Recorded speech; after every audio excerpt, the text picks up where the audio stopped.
Did you know that it was I who convinced His Imperial Highness to join you in Stone here? All right, it may be that he was of a mind to do so already, but it was I who told him where you'd be. There's something about it.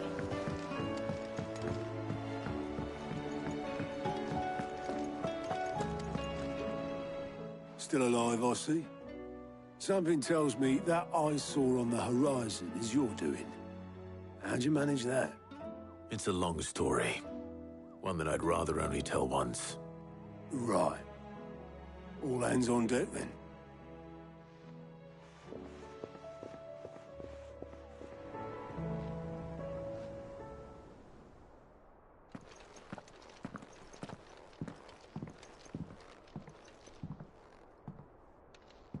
Is this everyone?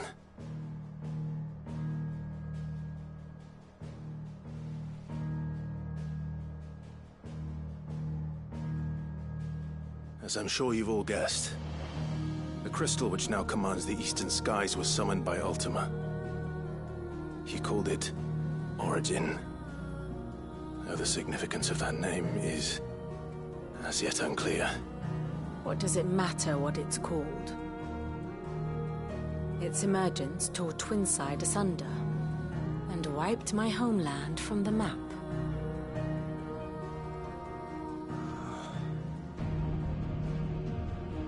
Mention of the Dominion spires can be found in the oldest of Valisthian records. But to the best of my knowledge, none provide any hint as to their true nature. That they would prove the horns of some slumbering demon. Well, the Dominion's demise was at least quick. Elsewhere, the Republican army cannot hope to contain the chaos engulfing Randalar. Canva is in flames, and the Empire. Our allies are crying out for answers. I've sent the Cursebreakers to give them what assurances we can, but right now that amounts to fuck all. They wouldn't be able to stop what the skies have started in any case. People here and across the realm grow sicker with every passing day. Could it be that this new Mother Crystal is like the others? That it draws upon the land's ether? It certainly looked that way from Stone here. If that were true, it would explain the hastening spread of the Blight since the crystal's appearance. Would it not? And as the land's ether slowly rises to the surface, it pools, corrupting all who cannot channel its energies. Archay above, ether floods below, and in the middle, here we languish, hopelessly entrapped.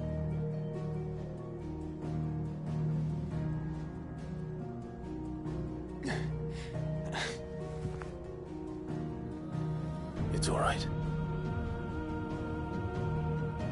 When we faced him at Stone here, Ultima told us his true power quickens in the halls of Origin. Needless to say, we cannot allow that to continue. If we are to stop him, we will have to find a way into the crystal. How are we going to manage that then? It's up in the sky. And fast as she is, the Enterprise can't fly.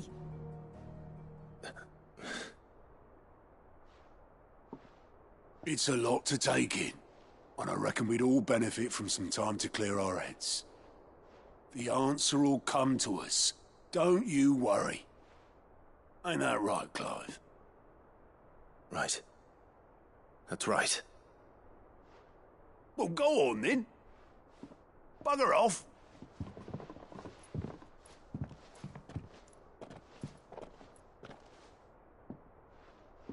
Same goes for you, Clive. You won't solve anything like this. Trust me. Go and get some fresh air, eh? Thank you.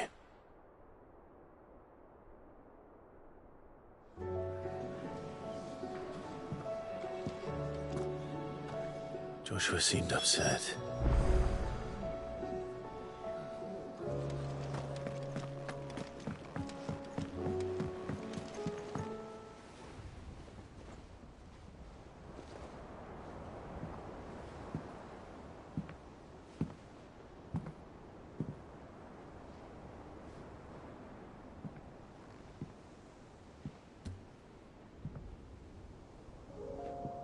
Ultima may have created us, but he doesn't make us who we are. Only we can do that. And if he would have us fight for our survival, so be it. It's what we've been doing all along. Much like Ultima himself, it would seem. His new world being naught but a means to survive. And so, we must contend to decide which of us shall inherit the land. Should Ultima prevail, it will mean death for us all. Of that, we can be certain. But even should he fail, what world awaits us? A withered, godless place, where our newfound freedom will most like prove a chain in itself. Well, that may be. But a chain can always be broken. As long as one has the will to break it. It won't be easy. It may take generations. Centuries of suffering. And that is, if everyone plays their part. But it will happen. And when it does, it will be on our terms. That is the world that awaits us. Indeed. And what better world could one wish for?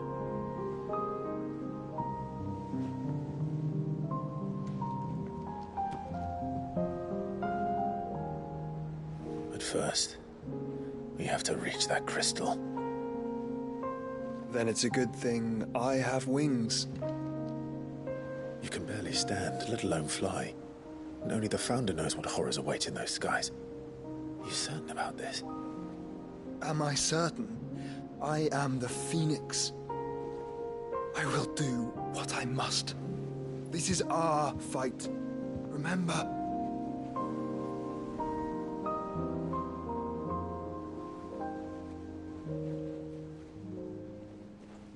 All right. I yield. But only what you must, yes? I'm still your sworn shield. That you are. And what of my wings? Lest you forget, you go to stand against a god. I would not have you succumb to fatigue before the fight begins. Ifrit, your brother mentioned that some few of the dominants who had lost their power to you were still able to prime. Is that true? It is. But their icons no longer submitted to their will. Then mine will have to be stronger. That you both might save your strength for the battle to come. You don't have to do this. If you do, there's a chance you might lose all you have left. And what have I but regret? My life ended in the Dominion. I fear death no more. Besides, I would have words with Ultima. He has much to answer for.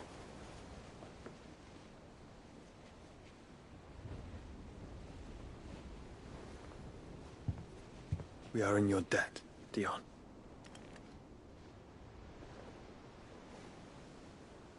We can speak of debts when this is over.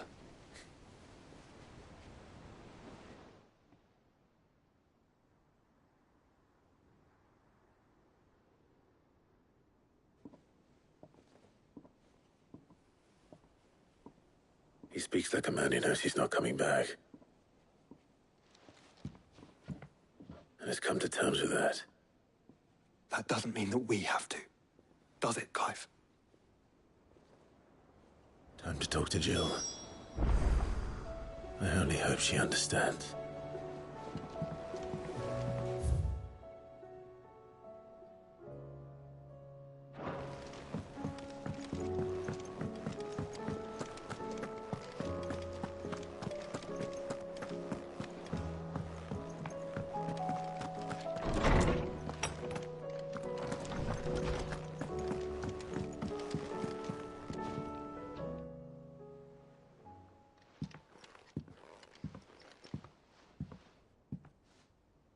Come to wish on a star. That might not be such a bad idea. This is it, Jill. You know what I have to do. Why I have to do it. There's no turning back now. This is where our journey was leading us. Where it will end, for better or worse. I could pray to Metia for you. But you'll be all right, won't you, Clive? You always are. I did promise we'd watch the moon together. I'll be waiting.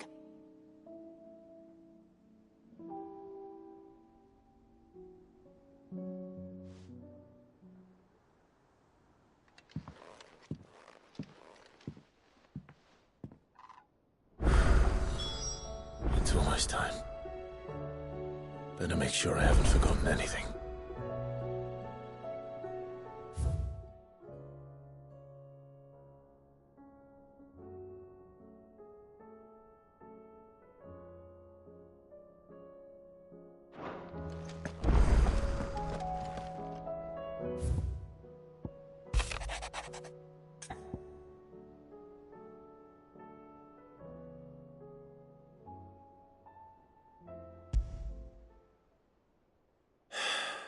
What is it this time, Torgal?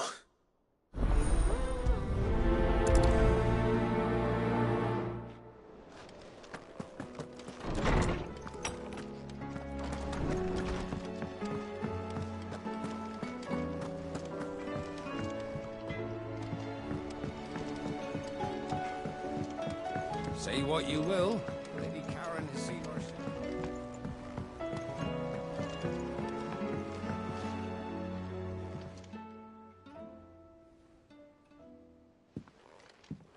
Pining for something, boy. What is it? What do you see out there?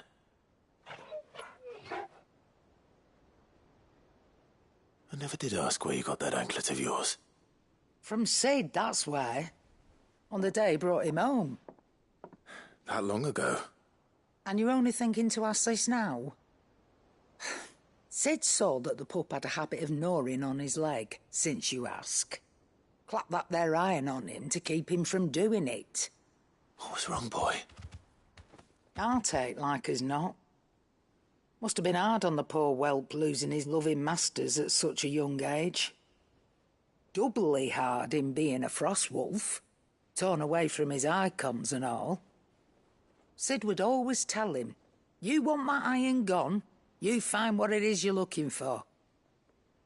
I reckon what he was looking for was you. I'm sorry, Torgal. Sorry for making you wait so long. Let's get that thing off you.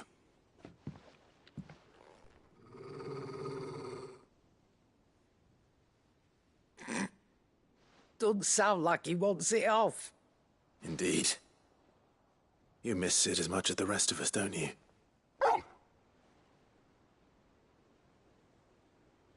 You want me to go with you somewhere?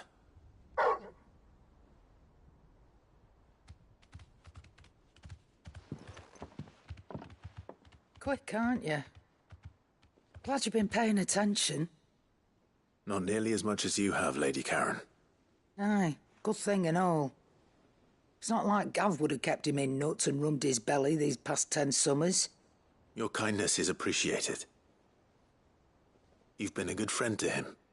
Only because he doesn't talk back like the rest of you. Go on now.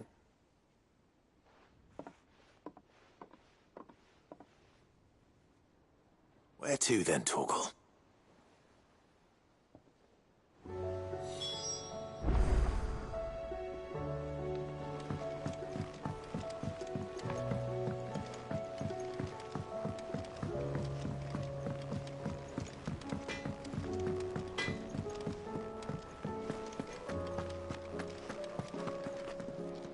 All right, Torgal. Where are you taking me? I'm going to need a little bit more than that, boy. Do you have a better hint for me? Unless... you've already given me one.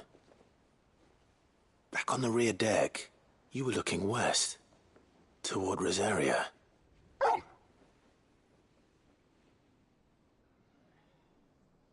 Why don't we try the rookery?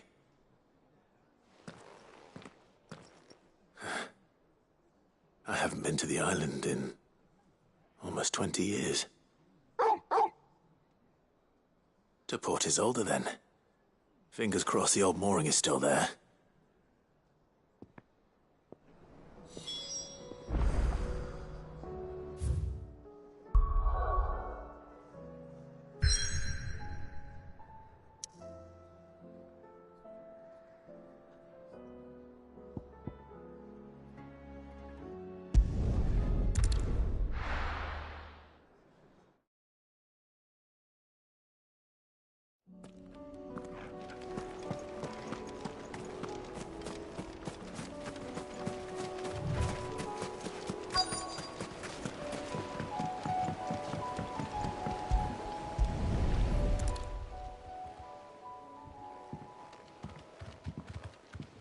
It's still here. After all these years. Lots more than I remember. And you're a lot bigger. You might have to swim, boy.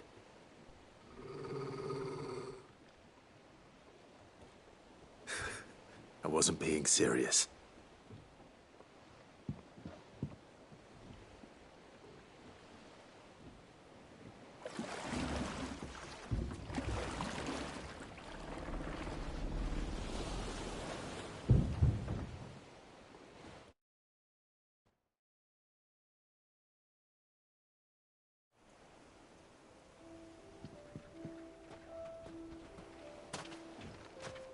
This place hasn't changed at all. The rookery's right through those trees. Come on.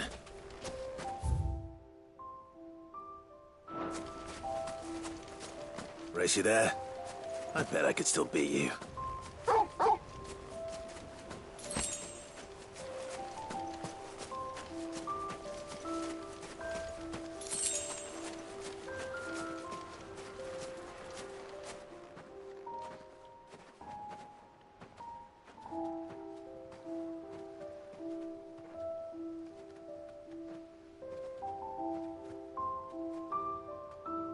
Here we are.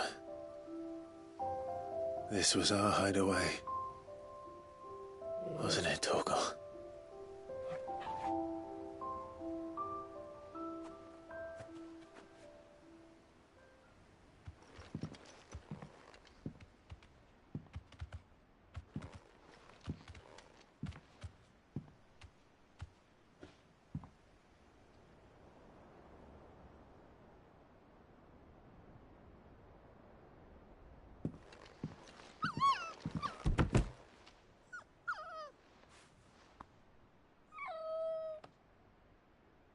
Coming here helped me to forget who I was.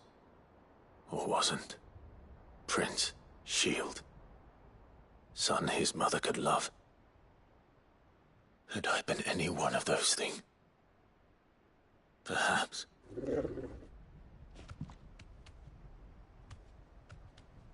What is it, boy?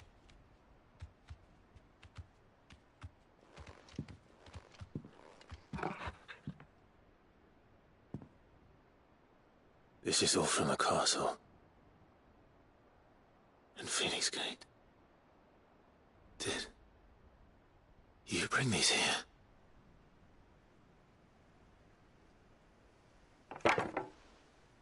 My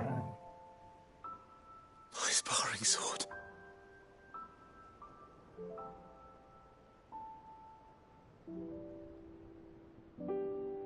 Well, well. You never stopped looking for me, did you, boy?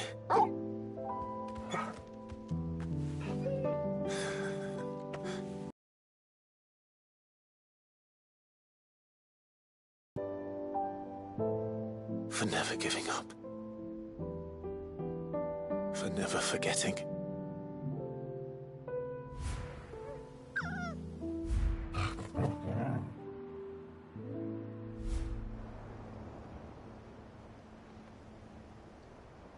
Let's take this with us, shall we? So I don't forget either.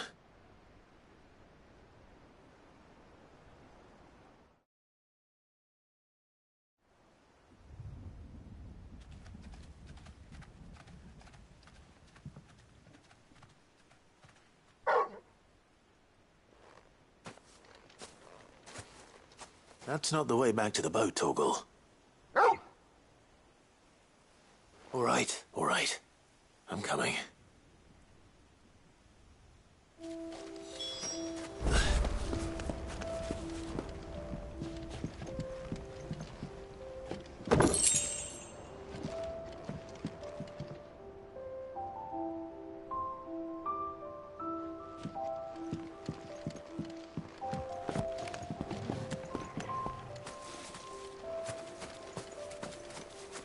I think I know where we're going.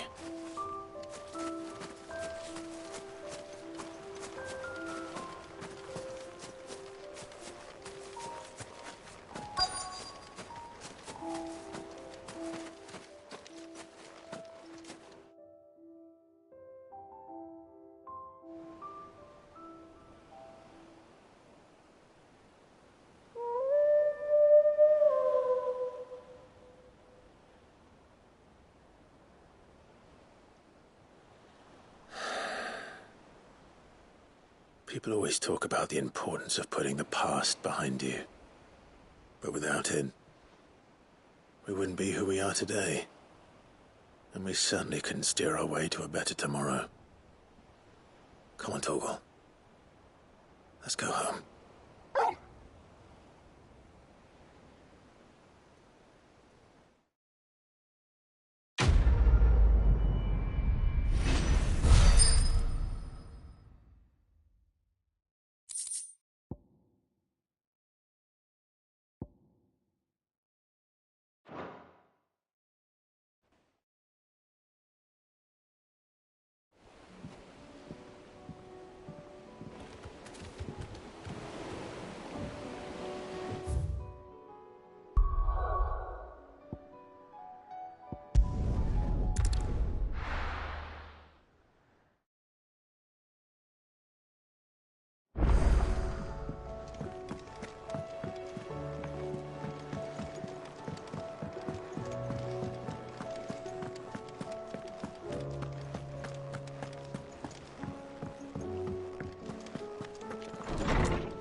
Something tells me this is no mere adventure story.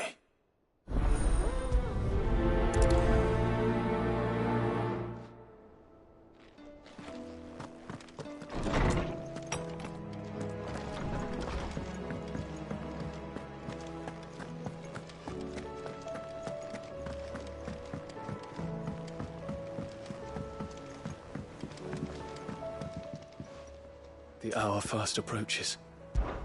My decision is made.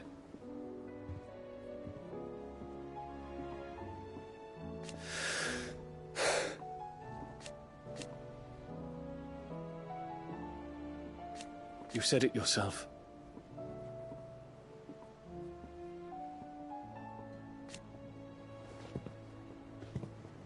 He must be stopped. He must.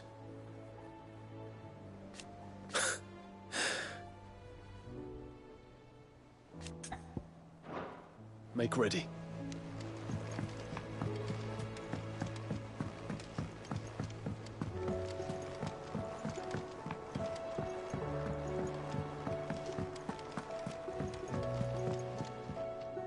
Vivian, I read your note. and I'd be happy to help you find the book you're looking for. Thank you, Clive. But tracking it down will not be easy. Are you sure? Please. You have always granted me your wisdom and insight whenever I asked. It's only right that I return the favor. Or at least attempt to. You are too kind. Alas, what I ask of you is rather more trying than delivering the odd lecture. I spoke with Harpocrates to see if he had any inkling as to where another copy might be found, but perhaps it is best that you hear the details from him. If you say so. Forgive me, Clive, for asking this of you. But this book, it set me on the path to becoming who I am today. Its importance cannot be overstated.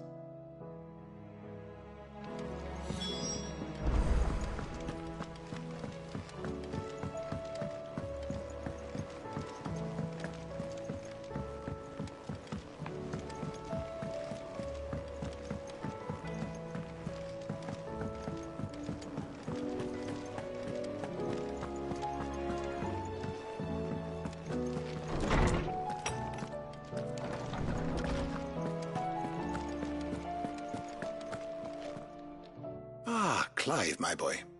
What a pleasure it is to see you. Harpocrates. There's something I need to ask you. I've been charged with locating a book called From a Distance. Then you seek a rare gem indeed. One whose name I had not thought to hear from your lips. You've been talking to Vivian. Right as always. But she didn't seem keen to tell me very much. I take it she didn't like what you had to say. And yet I gather it did naught to dissuade her. Clive, if the young professor has tasked you with obtaining a copy, I fear she asks the impossible. The executors would not allow it. The executors? Coveters of Secrets. A clandestine organization committed to the collection and intenebration of forbidden texts and technologies. One such text being the tome Vivian seeks, chronicling as it does the true history of the enslavement of bearers, a tale which could overturn the established order were it ever to become widely known. Or, so rumor has it. I've never actually read the thing, or even set eyes on it for that matter. How is it that I haven't heard of this organization? Why, secrecy is the executor's watchword. They lurk in the shadows, emerging only to seize that which must be seized, be it books, inventions, or people, before disappearing again, leaving nary a trace. Which would explain why Vivian's copy was snatched from her grasp not long after she found it. By the hand of the executors, yes. But what drives them? Self-interest or ideology? Fine question. Sadly, all that is known of the executors can be recounted in a single breath. You may just as soon ask me of their origins, numbers, or the identities of their leaders. Any answer I give would be pure speculation. Then my hunt was doomed from the first. What was Vivian expecting? That I'd pluck it from thin air? Not from thin air, no. From ash. Rumors of the executors are rife among the scholars of Storm, but rather less so across the strait. I have a friend. Well, I had a friend in the village of Garnick, a collector of rare tomes, upon which subject we would oft correspond. Alas, I have heard naught from him since the skies fell dark. And no doubt he, too, has turned. But, though he did not mention it by name, it is possible that a surviving copy of From a Distance yet rests upon one of his many shelves, quietly awaiting discovery. If you were, by some chance, able to save even a single book from the poor man's library, I know his soul would rest easier. Very well. When I next find myself in Waloed, I'll be sure to pay Garnick a visit.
It's over.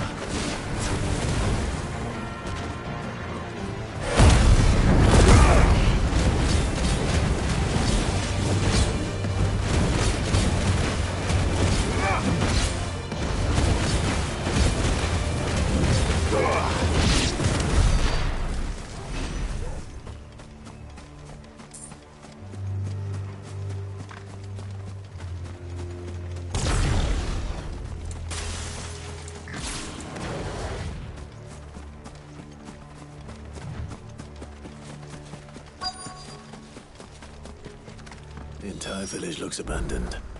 Now, which house would a bookworm live in?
His interests were certainly varied.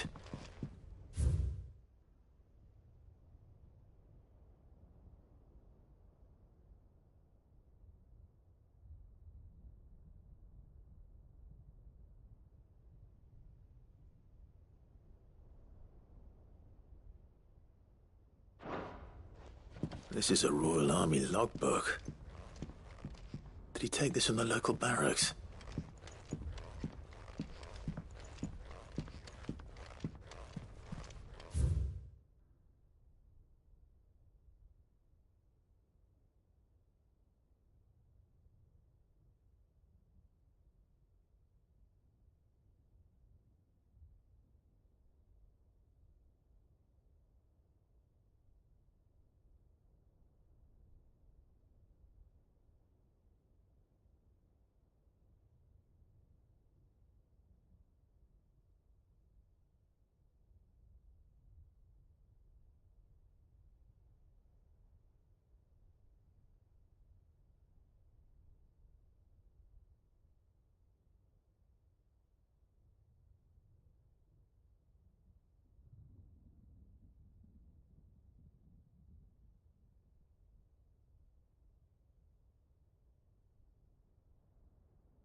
This is it.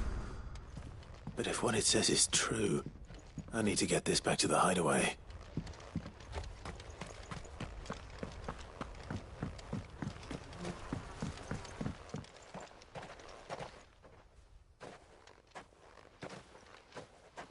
Leaving so soon, stranger? We've been watching you. From a distance, so to speak. Subtle. I know who you are. Then we need not waste time on introductions. Hand me the book. Leave it in our care and return to your life. Your care? Do you mean to burn it, or bury it? That is not my decision to make. But by one means or another, its contents shall be removed from the common record. Then I'll have to politely refuse. I won't let you erase our history. Then we find ourselves at an impasse. Very well. The book can just as easily be pried from your dead hand.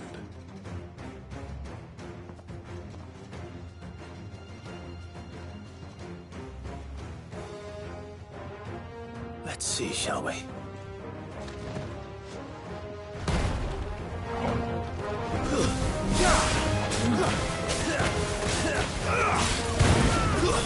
Stay down!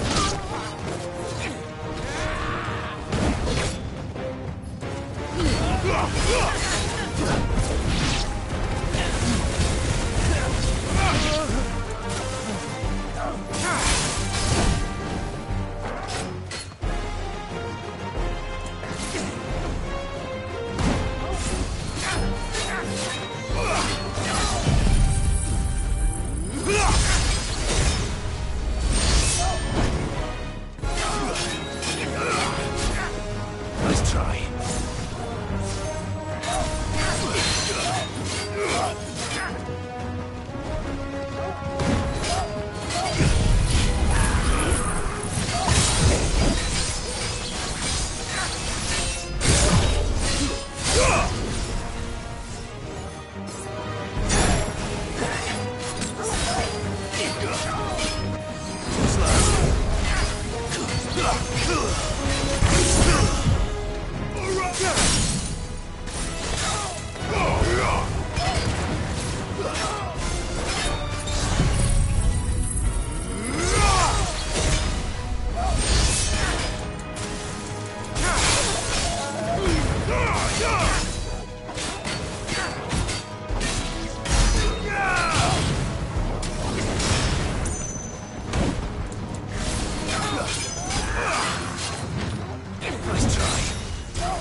Impressive.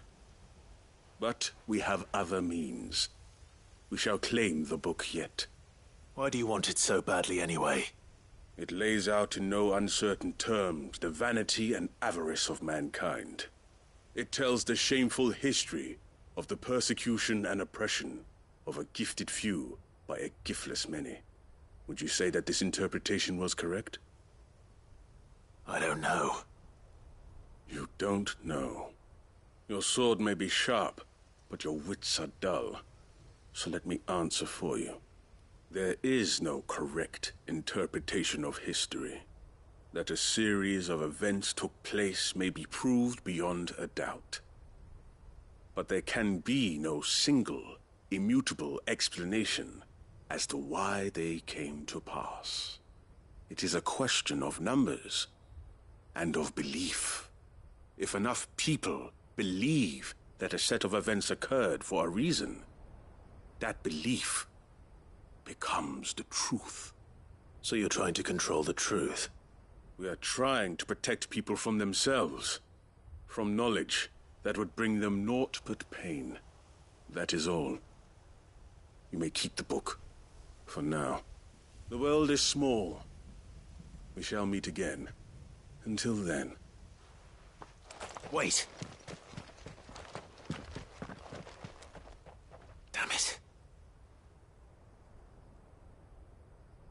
Let's get this back to Vivian.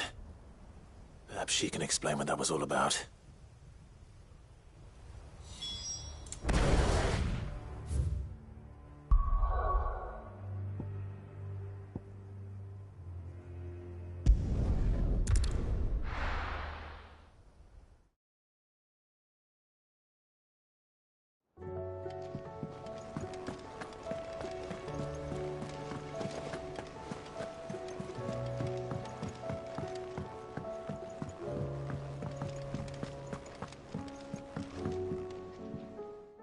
Vivian. I found it. The book you lost.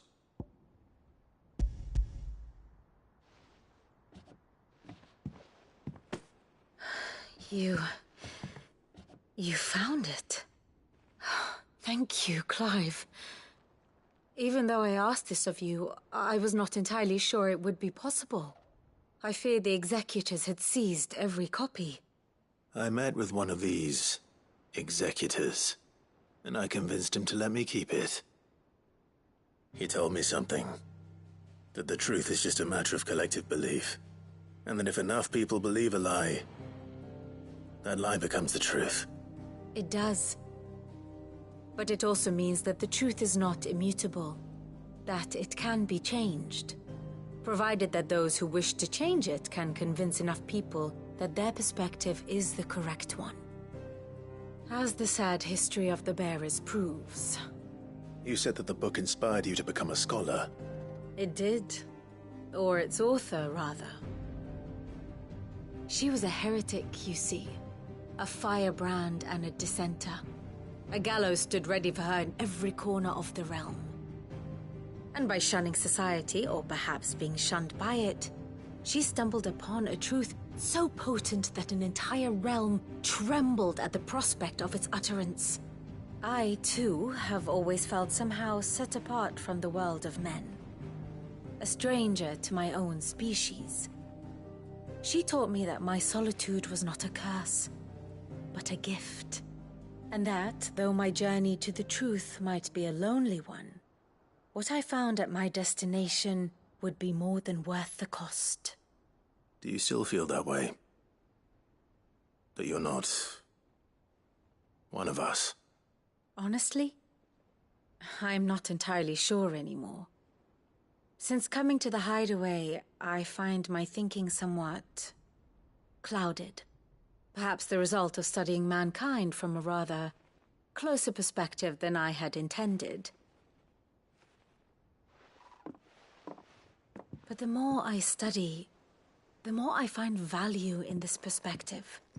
In looking not from the outside, but from within. So if you'll permit me, I'd like to continue my work here. Remember, Clive, when enough people believe, belief begets truth. Give the men and women of this benighted world the gift of truth. Make them believe in you, as I do. I'll try, Vivian. I'll try.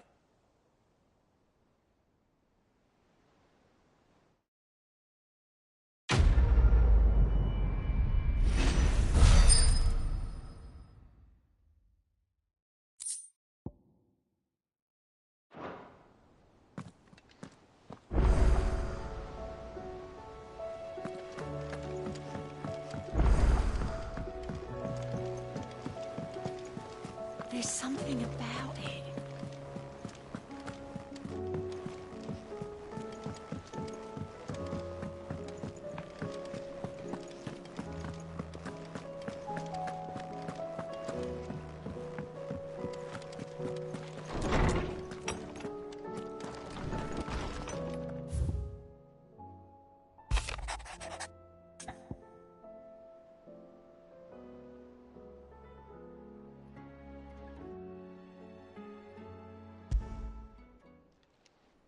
It's usually me making demands of Hippocrates.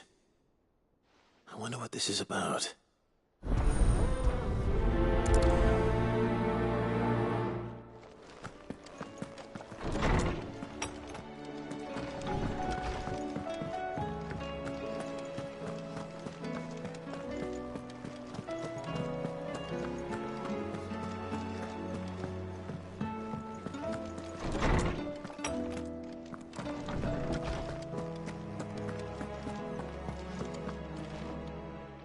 Guildsman Harpocrates. I received your note. Ah, yes. I expect you're wondering what this is all about. You spoke of making amends with Dion, but I can't imagine what for. Then I should begin by telling you that I was once his tutor. This was some years ago, of course, before I joined Cid in his hideaway. At that time, I was counted among the foremost scholars of Oriflamme, and was accordingly invited to the palace to supervise the young prince's education, all to ensure that the future emperor had a firm grounding in, well, everything an emperor should. History, religion, commerce, government.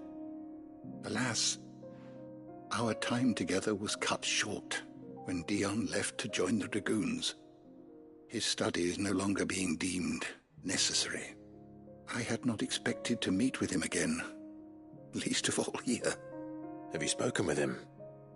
No, I have yet to find the right moment.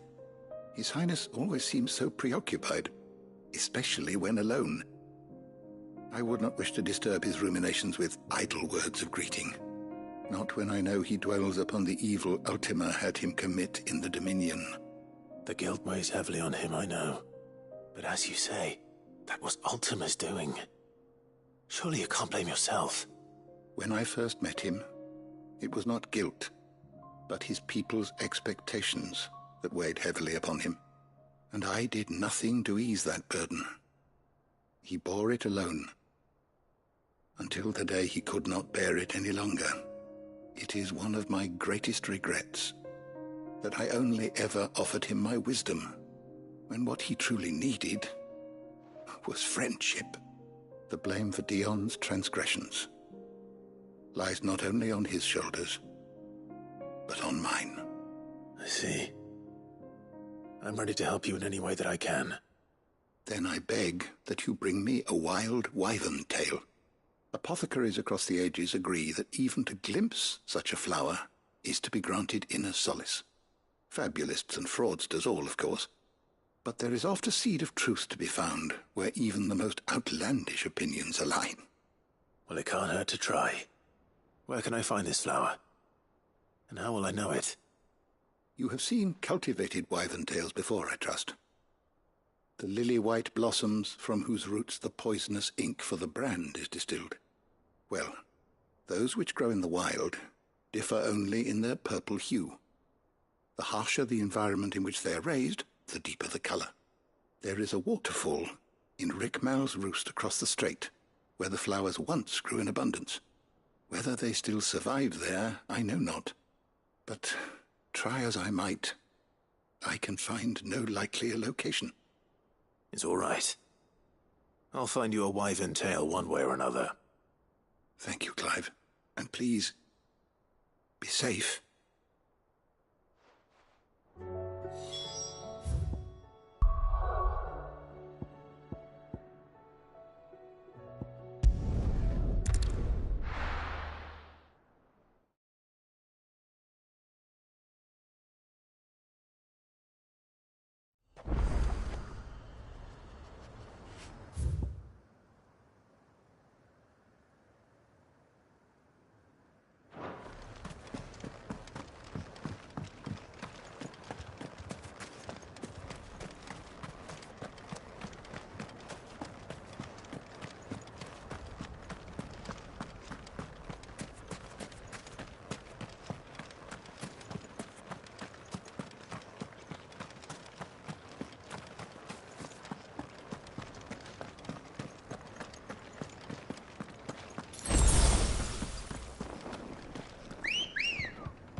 Ready, go?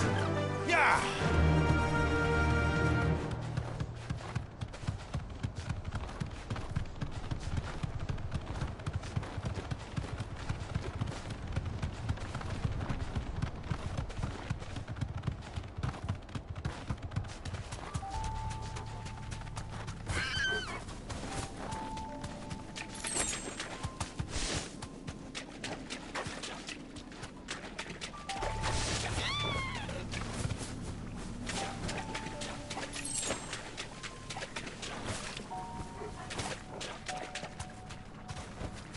You deserve a rest.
Seems this place has been flooded twice over.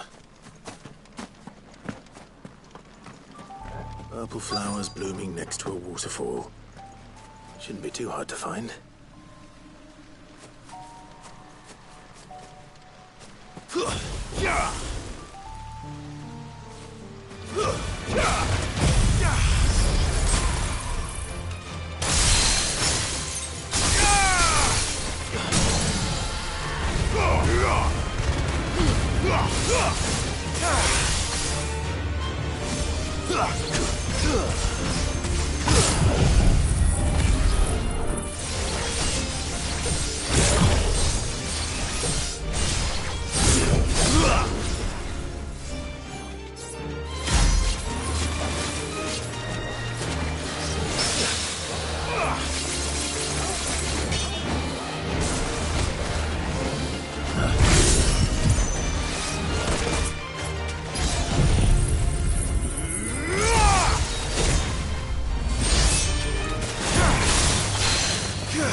They are. Might as well pick enough for a bunch, I suppose.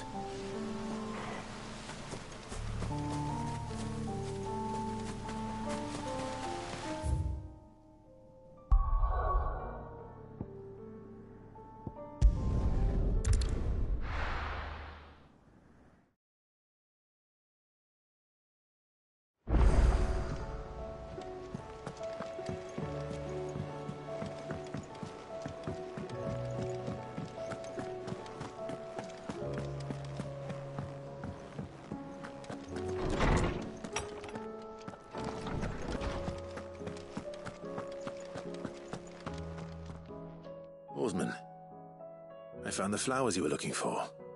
You did? I think I did.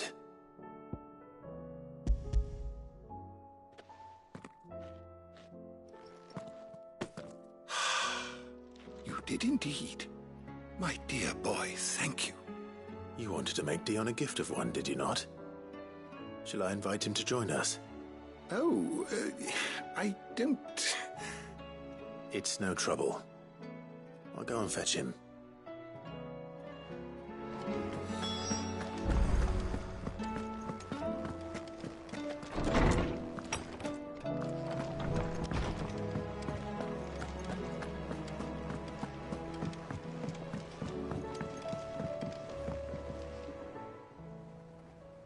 Your Highness, would you do me the honor of accompanying me?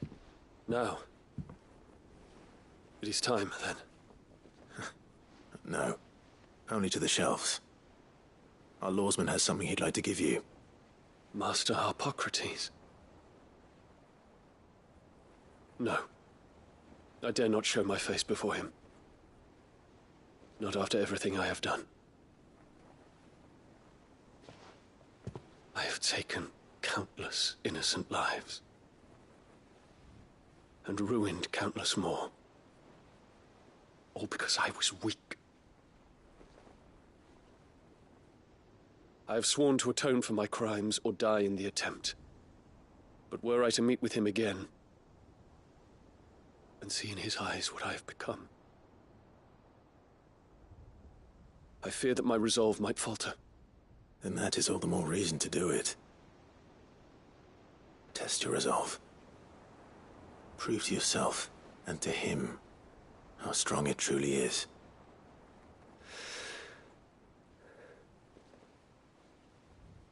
You are right.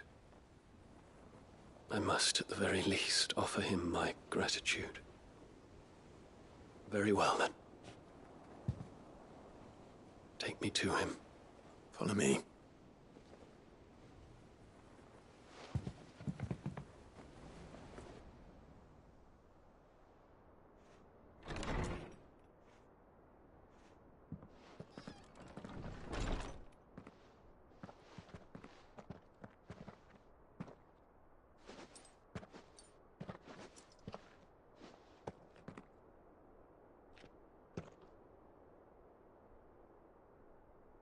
Even now, I hesitate to approach him. What must he think of me? You'd be surprised.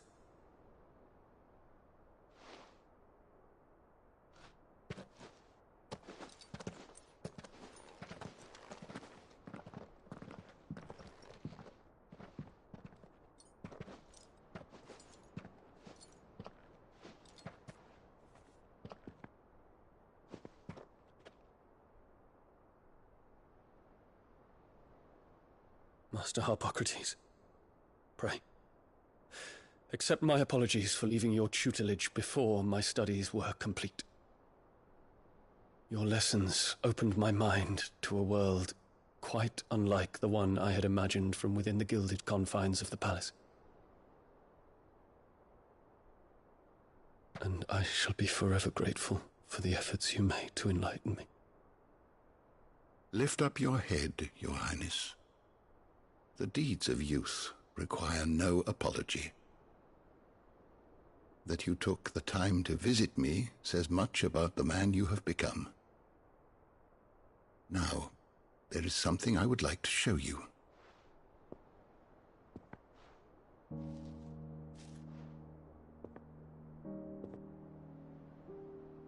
Is that a wyvern tail? The color is unfamiliar to me. Because it is unique to those found in the wild. Something in the harsh environment in which they grow lends them this striking hue. Their roots are indistinguishable from those of their hothouse cousins, but once they bloom, the difference is immediately apparent. In this flower, I see you, Your Highness. Its roots were the roots of a wyvern tail, with all that implies. But they do not define it, just as yours do not define you. I want you to have it. that it might remind you of this truth.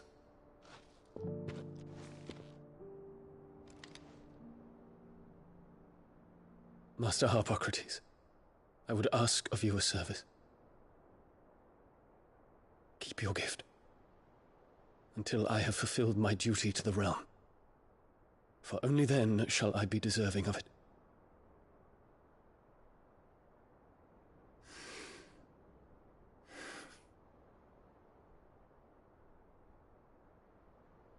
As you wish, Your Highness. I shall await your return.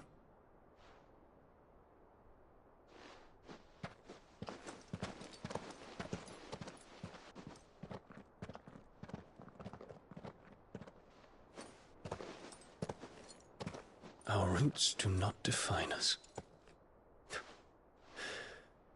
No wonder my stepmother didn't like him. For reuniting me with memories I had thought long lost.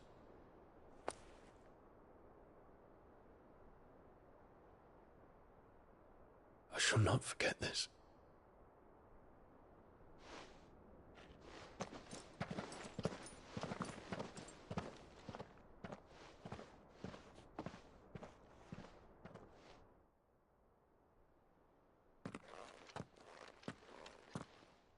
Thank you, Clive. Were it not for you, I fear I might never have found the right moment to speak with him. Not to mention the wyvern tales.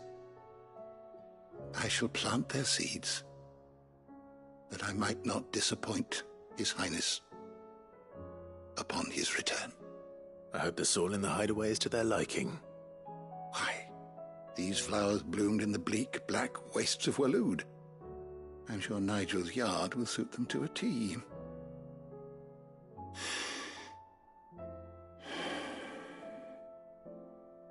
When it comes to expressing one's gratitude, I find that words are seldom sufficient. Here. What's this? A stolas quill.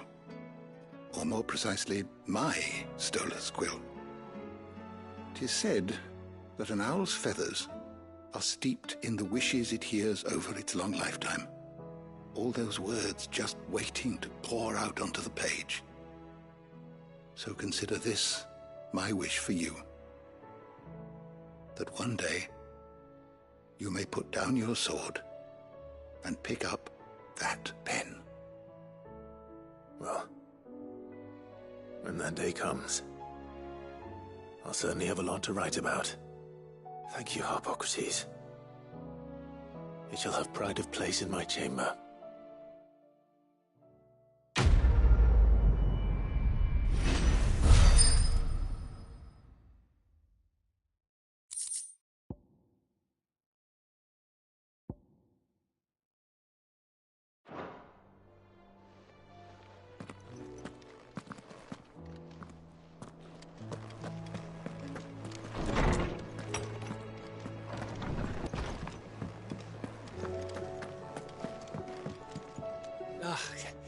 You all right?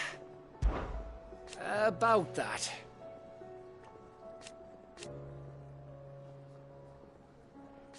Oi!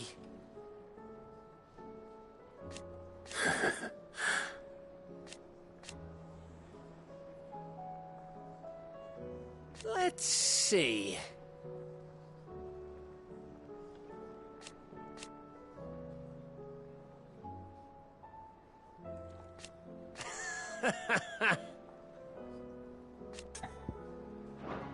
You off then? Hmm?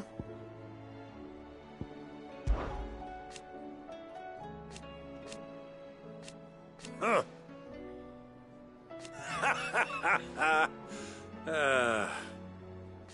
Thank you, Uncle. As for down here...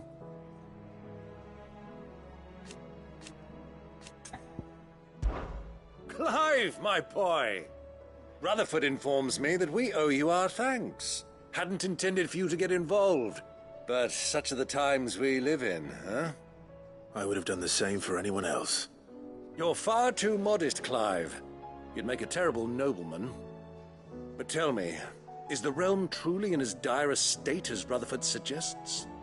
From what little I saw, you were right to be worried. I suppose I should have expected the worst. But I was rather hoping the great and good of the realm might have things a little more under control. Alas, it seems that firm leadership is in short supply these days, and without it, the people are bound to lose their way. We must move quickly. But where do we start? True, the challenges that face us are many. But in my estimation, there are two key areas to be addressed before any other. The realm's armies and her larders. As you've seen firsthand, it's every man and woman for themselves out there. Certain cities have banded together to try and maintain some semblance of order, yes, but such cases are few and far between. And yet, the only remedy for the chaos that faces us is unity. A unity that transcends even the borders laid down by our ancestors. In short, if Storm does not stand together, she will fall apart. But how would one even begin to unite the realm? The armies, my boy. As I told you already, we begin by restoring order among the ranks of those sworn to maintain it. Sadly, I doubt I could convince even the lowliest gaggle of privates to dig a latrine together. But I do know someone the High Commanders have been known to listen to on occasion. Field Marshal Eugen Havel. I thought he was retired. He was, until an Akashic army tore through Randalar and killed most of the rank and file. There is no man alive more capable. Literally. And as luck would have it, I've already spoken with him on the matter. Of course you have. And he's agreed to help. On one condition. That he first speaks with you personally. Havel has always been a man of frustratingly rigid principle, and he has certain qualms about clasping arms with, well, with an outlaw. I extolled your many virtues as best I could, of course, but the old goat was adamant that he be allowed to appraise you in person. You don't mind, do you, my boy? Of course not. As long as chaos reigns, we will never build a better world. I'll do whatever it takes. And if the Field Marshal wishes to speak with me in person, then so be it. That's the spirit. I'll leave for Randalar at once. Would you send a Stolas? Of course. Rutherford is already in the Dalmekian capital. I'll have him tell Havel to expect you forthwith. Excellent. Thank you, Uncle. No, thank you, Clive.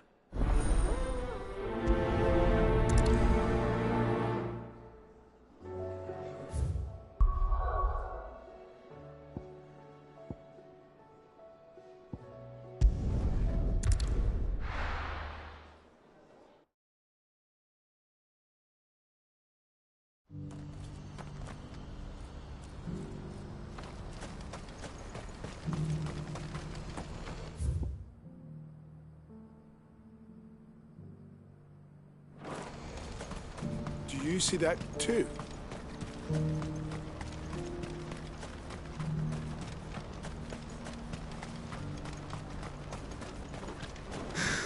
What is it? Oh, please. Just make it stop. I'm scared. It's all right.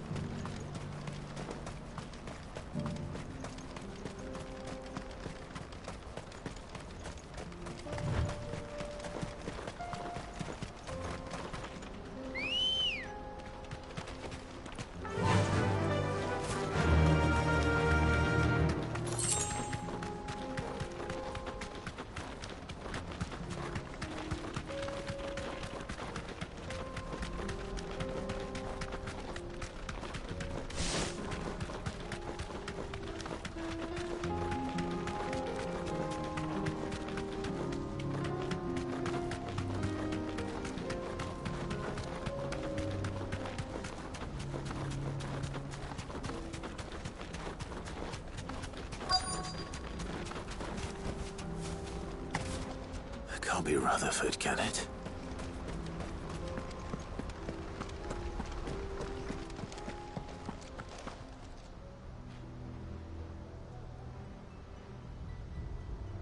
Turncoats and cowards, the lot of you! If it's a fight you want, it's a fight you shall have! Allow me. I don't need your... Please, Field Marshal. Oblige him. This won't take long. You're right. It won't. Men, finish him.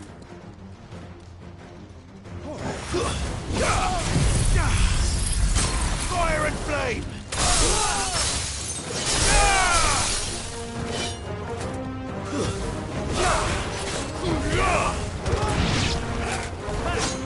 Too slow.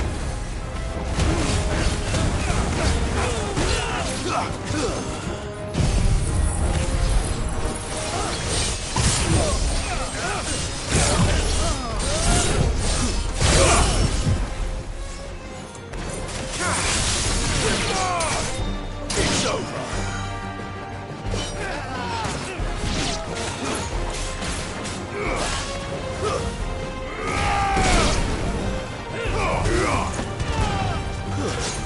Stay down.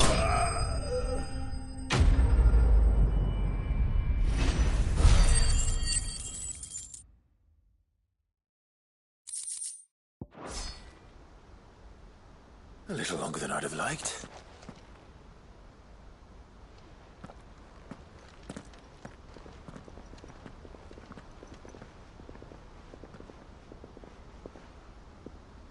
Field Marshal Havel, I presume. Are either of you injured?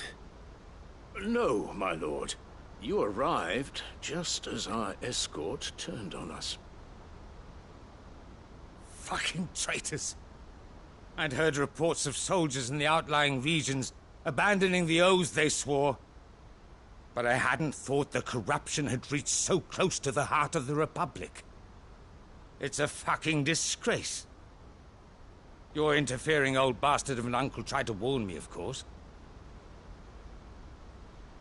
My lord Marquis. Or is Sid the Outlaw more to your liking? Call me what you want. It doesn't change who I am, or the urgency of the message I bring. My uncle has a plan to right the realm, and he needs your help to see it through. Before I agree to anything, I'd have you answer one question. What do you stand to gain from all this? I won't deny that I might benefit from further chaos. But I seek a new beginning for all of us. And while the choices I've made may not always have been the right ones, I know I made them for the right reasons. For so long, so many of us have been told how we could live, how we could die, when it should have been our decision all along. Now we have a chance to put things right. But in order to take it, we must stand together. Even if it be beside those with whom we don't see eye to eye.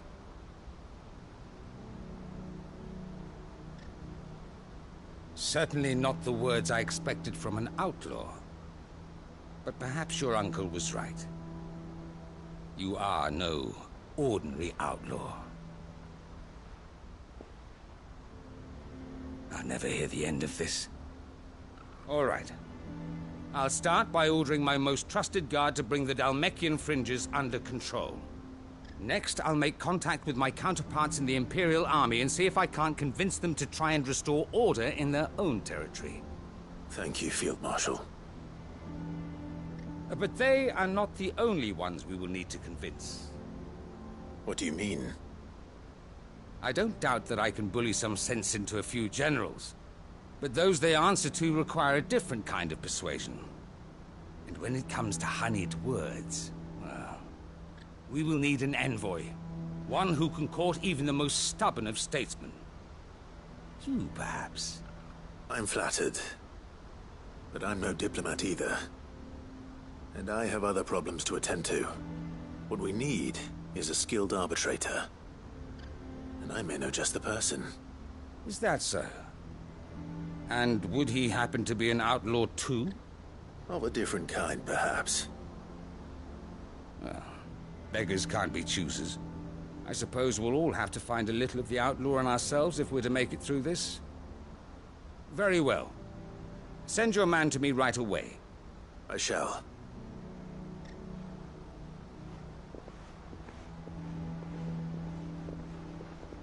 My Lord Marquis.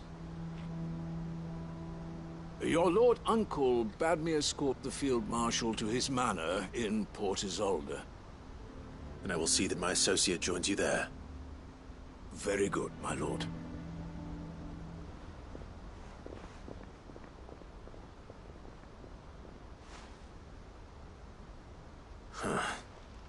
An envoy. I'm not sure I'm the man to talk anyone round. I can barely convince my brother to take his medicine. No. This is a job for someone with experience. Someone like Quentin. I hope I can convince him at least.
Quentin, I have a proposal for you. Do you now? Something tells me you'll be asking more of me than a cask of Gotand gold. Go on, then. Propose.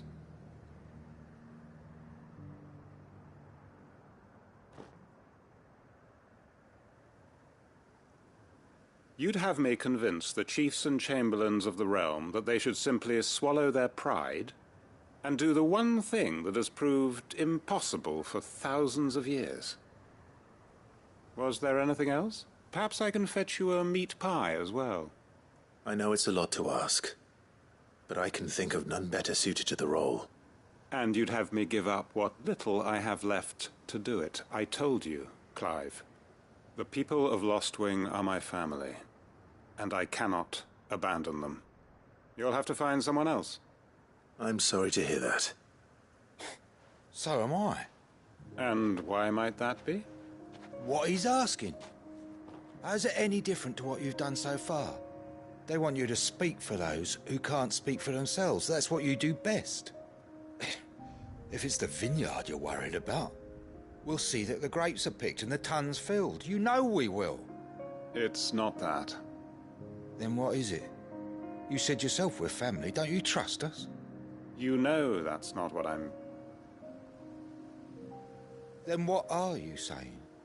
That only we are worth saving? Why turn your back on everyone else? You convinced us we could build new lives for ourselves, and if you can do that, who's to say you couldn't convince the entire realm? A stirring argument.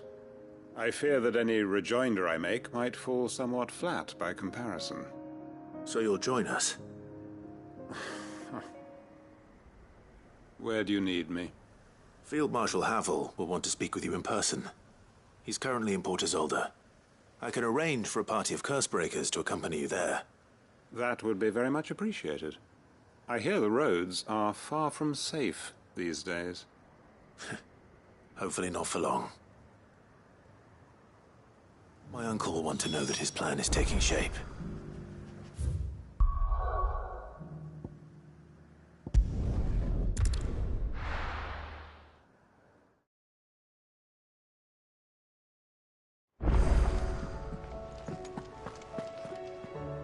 Uncle, I bring good news.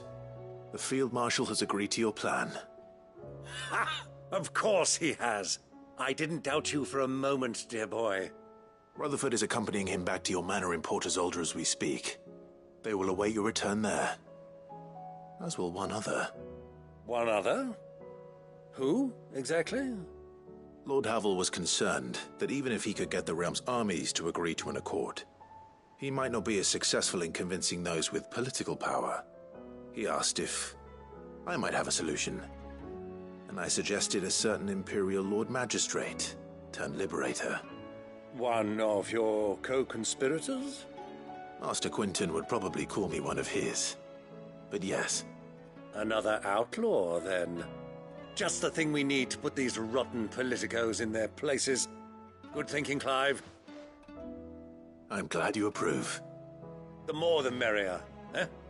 Uncle, assuming Havel and Quinton can solve our problem with the armies, you still haven't mentioned how we might manage the grain shortages.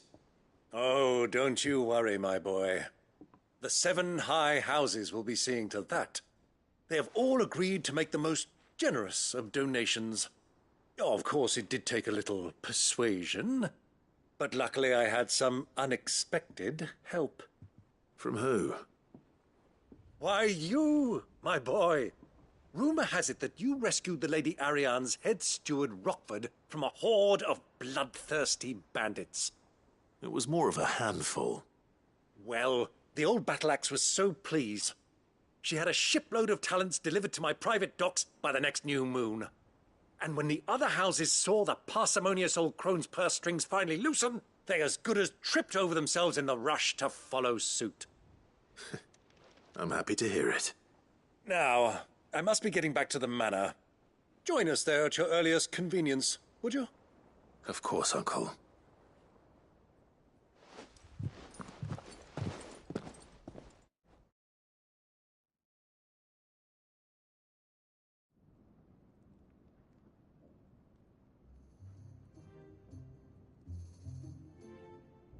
And how, pray tell, will we get that grain to the capital if the roads are still overrun with akashic?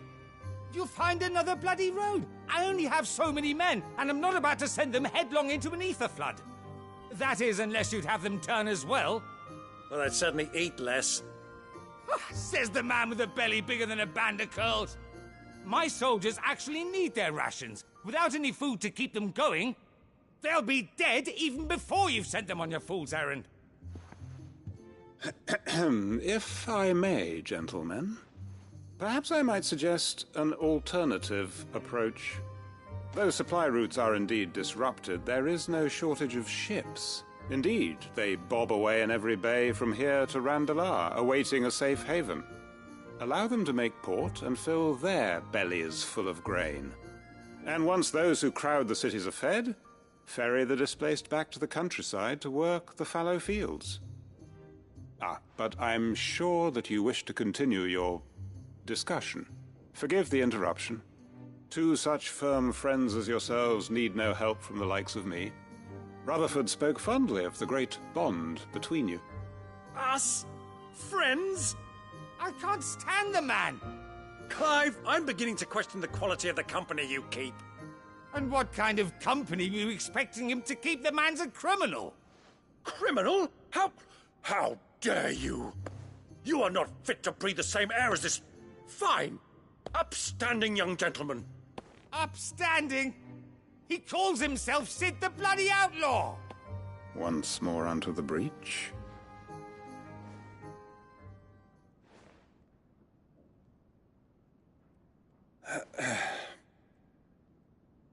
Shall we begin again?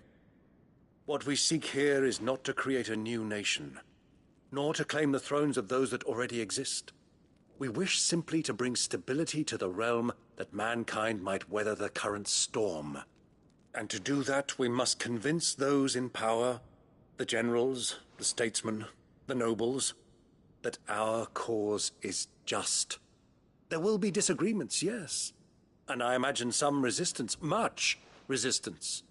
But we cannot let that deter us. If we show them the path, show them that we walk it ourselves, then I am confident they will follow.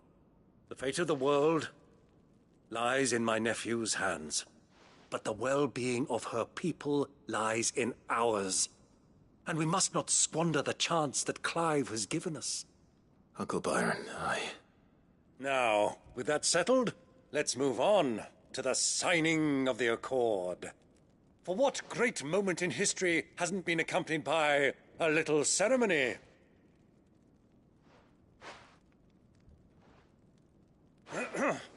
Citizens of Valisthea, I present to you the Triunity. Rutherford, Mike Will.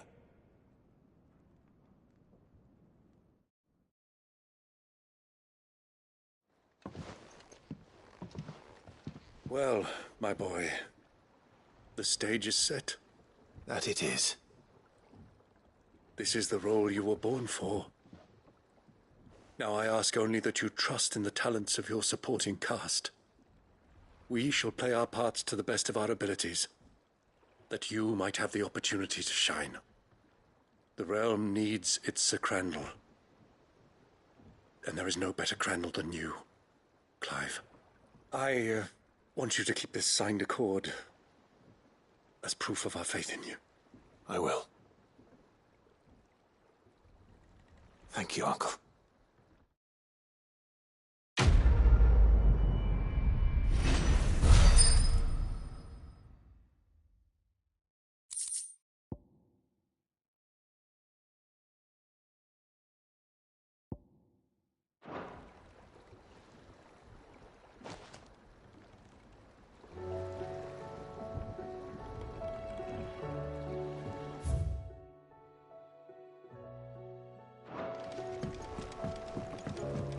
What do you think that thing is? And how the hell is it going?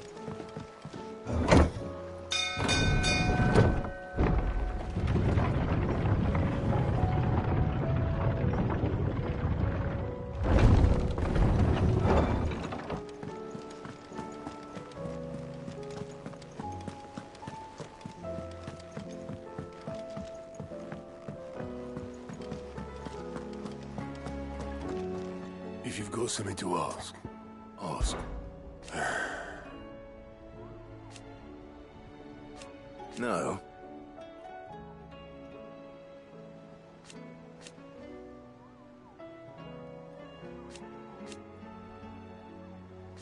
Is that right?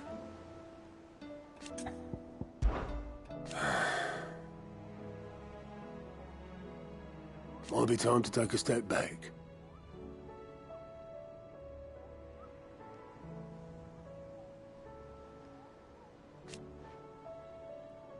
But if it weren't for Sid,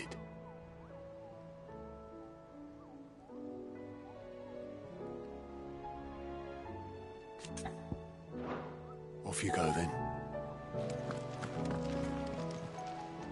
How may I help you today, Clive? Come to claim your just desserts? All yours. All done?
Good girl.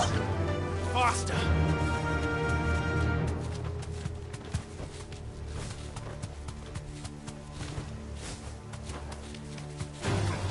Enough of you, are there?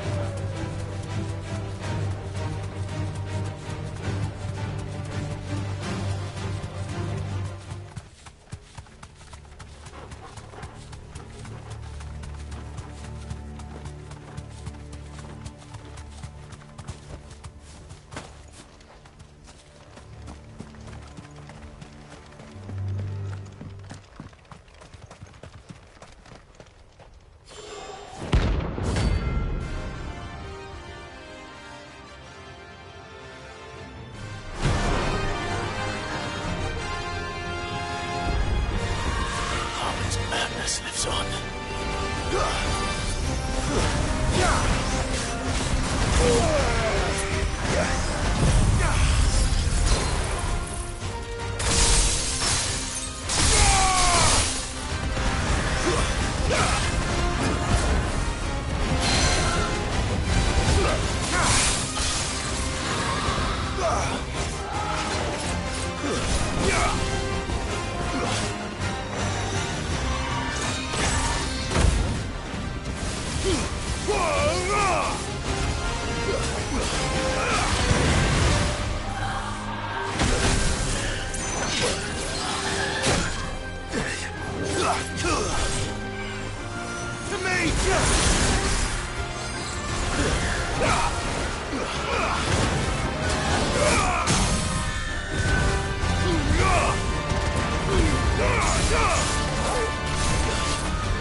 Well done, Togo.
Rest in peace.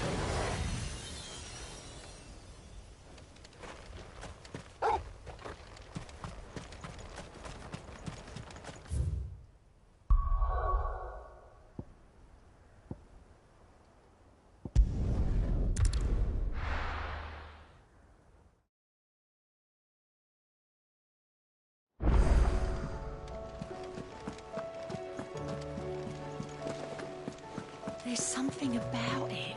I feel like it's...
Sid, do you have a moment?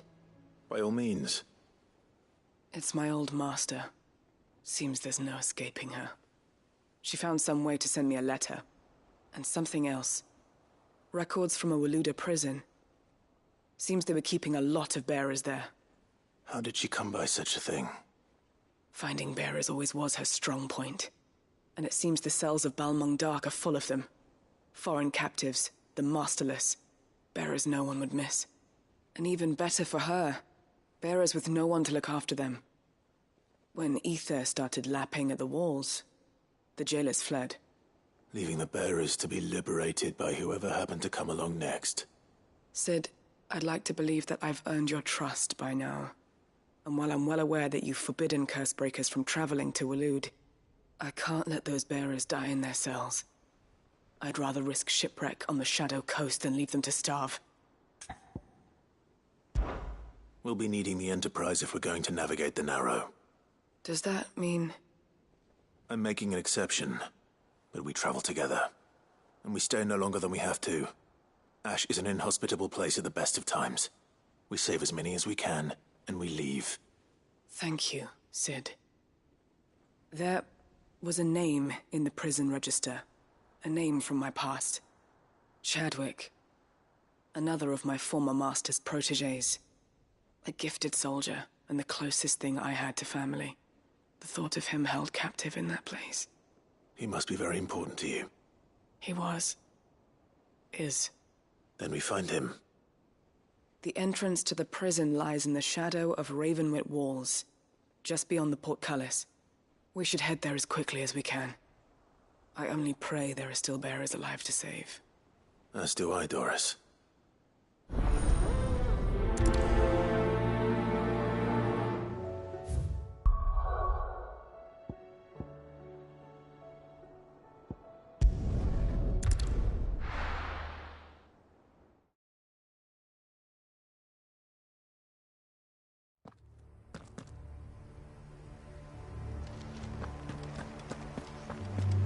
Doris is waiting for me near Balmung Dark. The longer she's out in the open, the more likely she is to be found by Akashic. I need to hurry.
There were no guards, I take it? None manning the gates, no. It's a different story inside, though. The corridors are crawling with Akashic. Most likely guards left behind when the Wardens ran. If Chadwick was being held here, I worry that he may already be. Don't give up hope just yet. But let's move quickly. Let me check the ground floor. The ether's stick is there. Then I'll search the upper level. Good luck, Sid. Stay safe.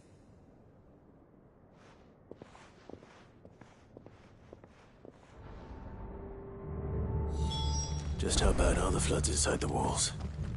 Bad enough to turn a bearer? I hope not. We're risking a lot just being here. Better keep my eyes open for signs of luck.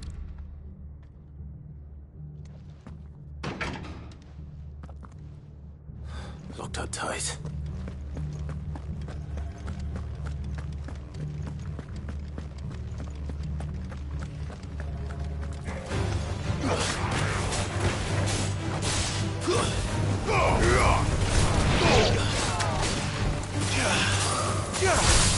Fire and flame!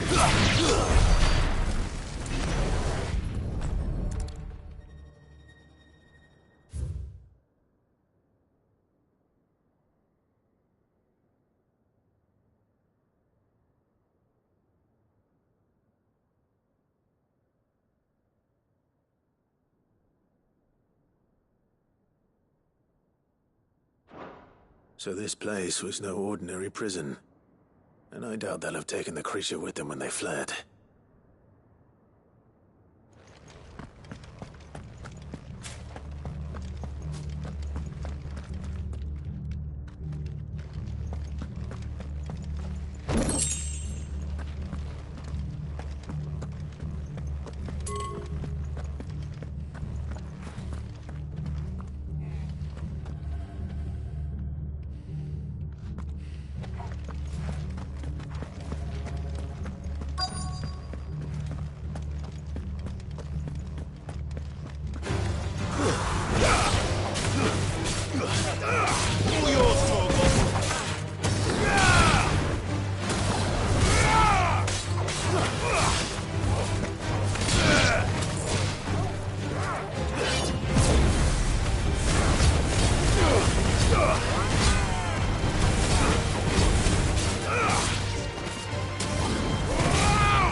Minimal loss of Waluda lives. And what happens when they run out of bearers? Even the Imperials take better care of their branded than that.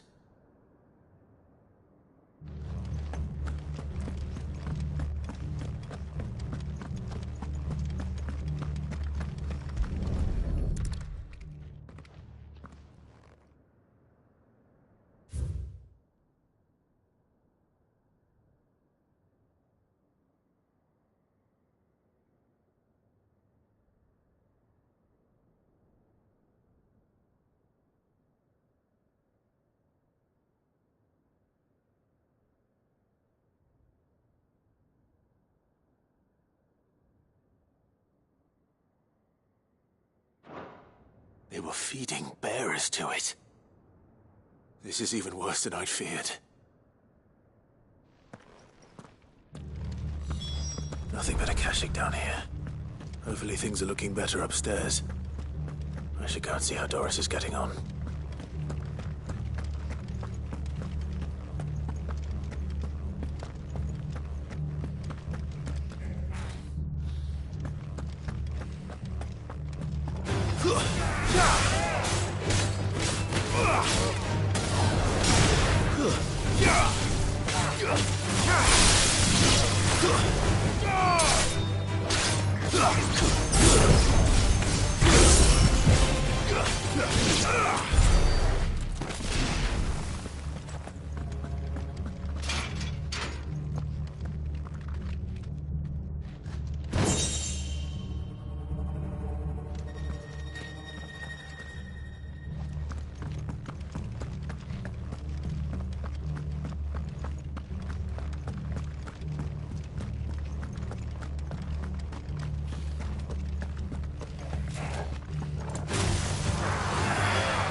No lock downstairs. But I did find out that this place was more than just a prison. Something far more sinister was happening here. I know. I've been reading some of these documents and... it can't be true, can it? Bearers die every day in service of their masters, but this is so much worse. Pitting bearers against a wild beast armed with nothing but their wits? And all in order to bring about more death. And not just those who could fight, but the elderly, children even. And those who wouldn't or couldn't were disposed of. Whatever that means. I'm afraid it means they were fed to the monstrosity they kept here. Then we're too late. And I was a fool to bring you here. Don't say that. Did you find anything else? A key. But it doesn't fit any of the locks on this floor. Perhaps it will fit one of the doors downstairs. There's a corridor I haven't searched yet. Finish up here, then come and find me when you're ready. All right. I'll be there in a moment.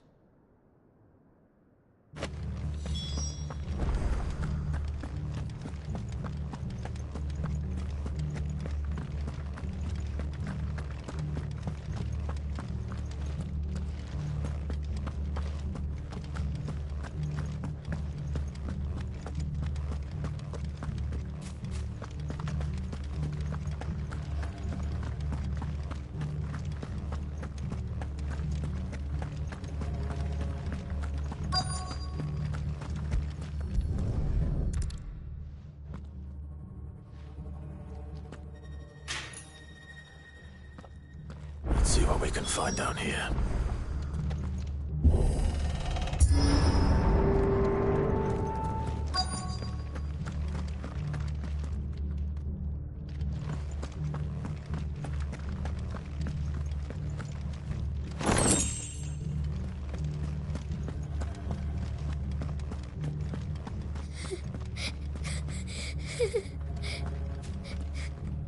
A survivor. And she sounds close.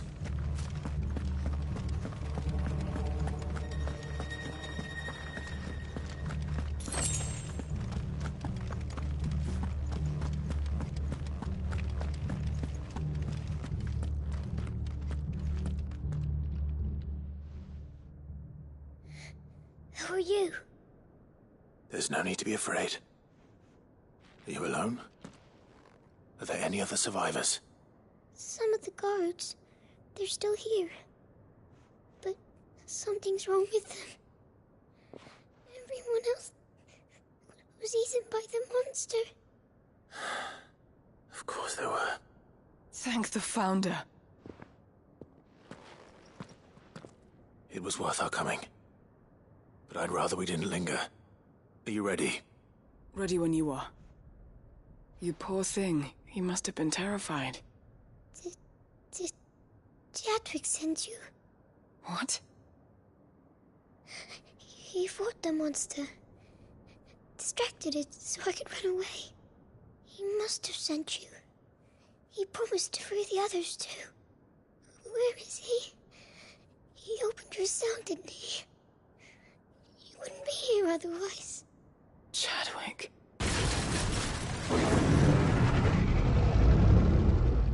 Was that? Monster's back! Chadwick, help! We have to get out of here. Doris, keep the girl safe.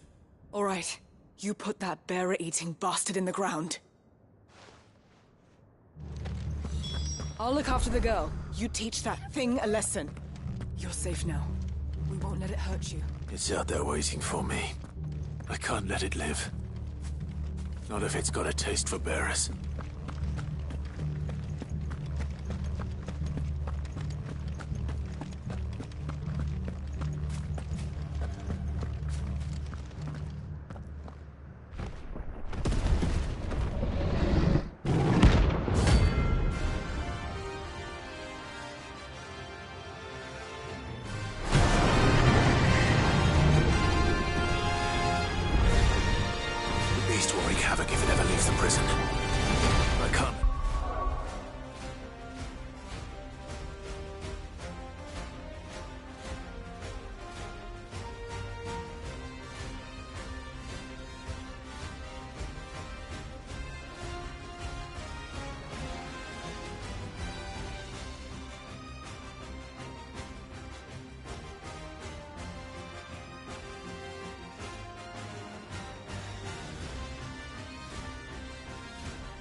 Finally. Sid, are you hurt? I'm fine. I think.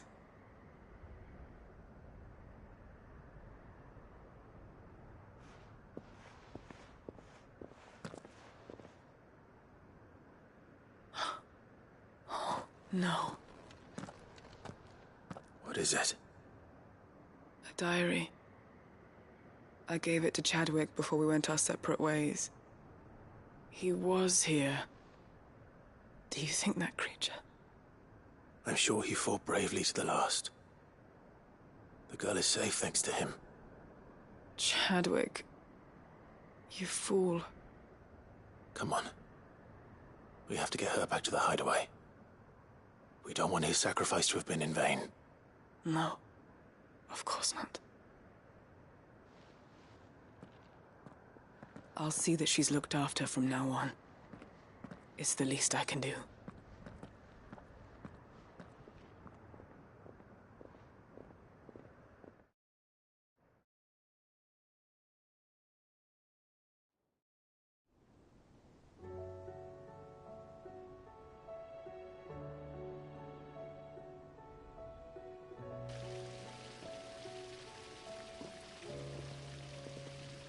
From what I hear, you've barely left the girl's side in days.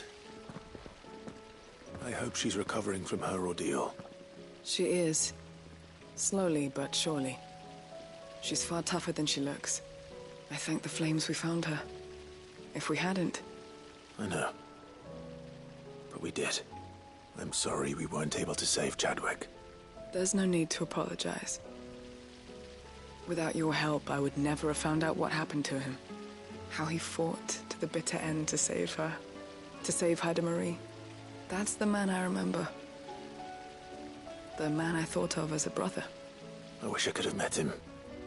I'd like to hear more about your past. If you don't mind, that is. Of course. You already met my former master. She trained Chadwick and I to do two things. Kill and obey. We were supposed to be sold to the highest bidder when the time came. But no bid was ever high enough to convince her to part with us. For years, we were her daggers in the shadows. But we could never quite shake our doubts about the things she made us do. And then, one day, we just couldn't do them anymore. So we escaped. But staying together was out of the question. They would have found us too easily. After so many years of training, the pull to serve was always strong. It scared me to think he might have taken another master, become a dagger in someone else's hand. But even in captivity, the battles he fought were his own. And he died not as someone's tool, but as a hero. Haida Marie is proof of that. Bearers can cast off their shackles. And the Cursebreakers will show them how. I'll fight until my dying breath to see it done. For Chadwick, and for all of us. Thank you, Doris. We'll be counting on you.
Aye, it's a dangerous world out there.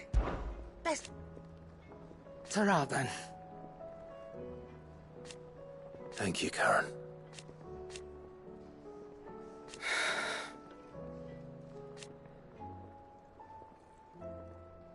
You could do this too. If you're gonna buy something, be quick about it.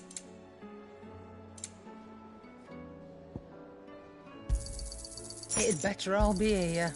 You'll not find a better price than that.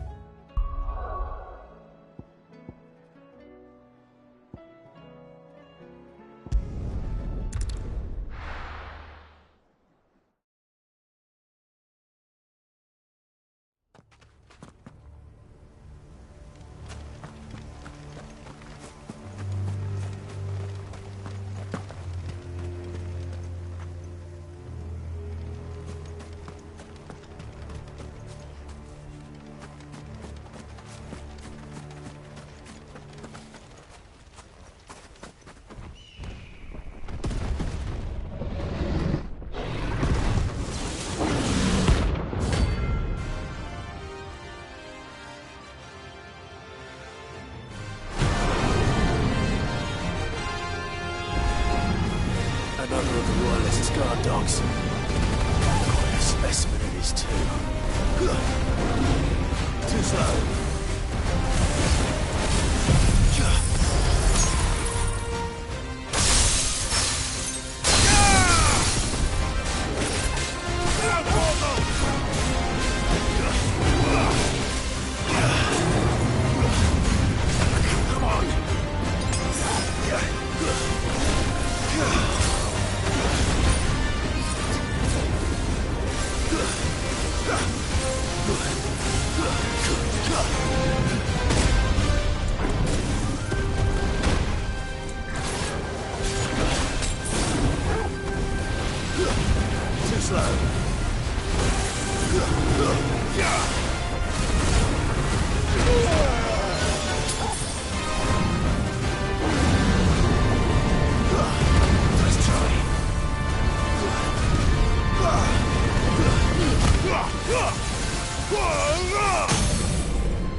No match for you, eh, Toggle?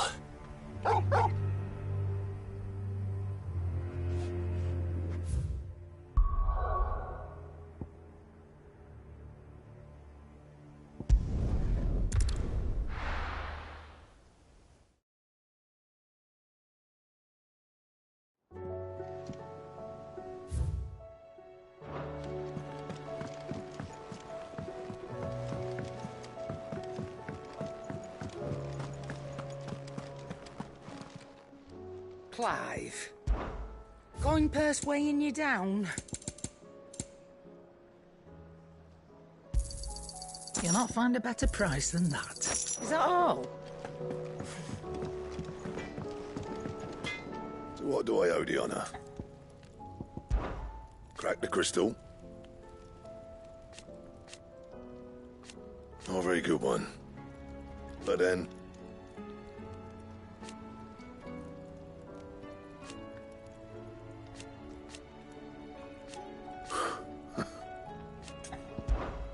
What do you want?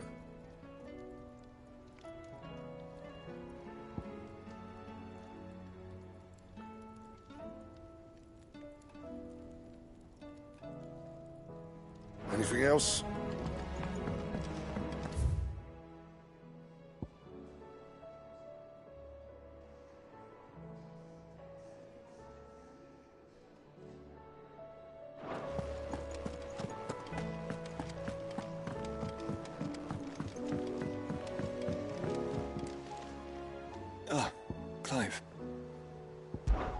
This is it then, brother.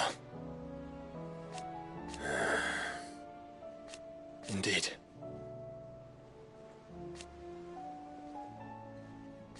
You're wrong.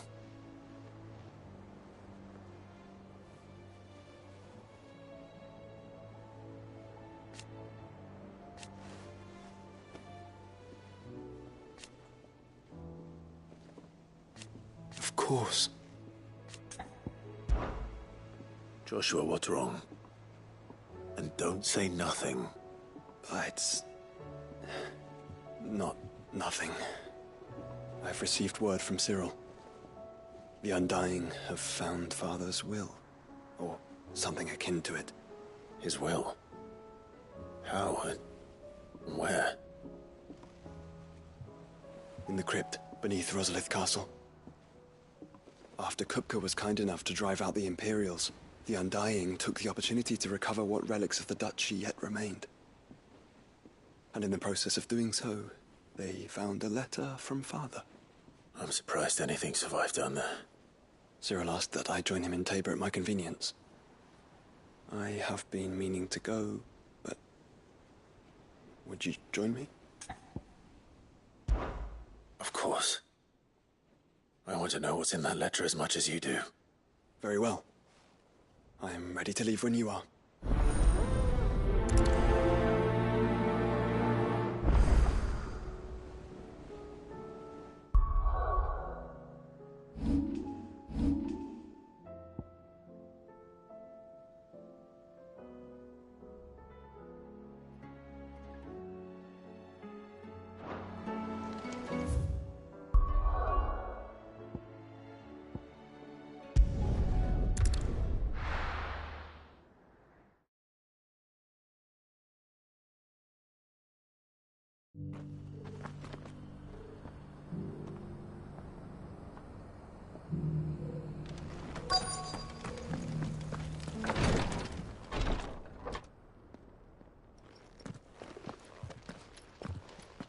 Your Grace, my lord, I trust your journey was not overly onerous. Cyril, you found a letter from Father? Yes, I have it here.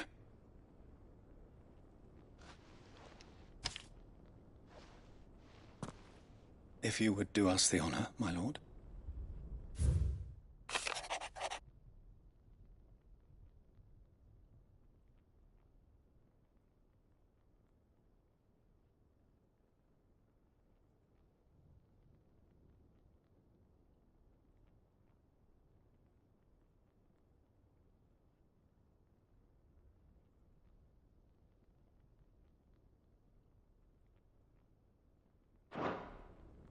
An inheritance.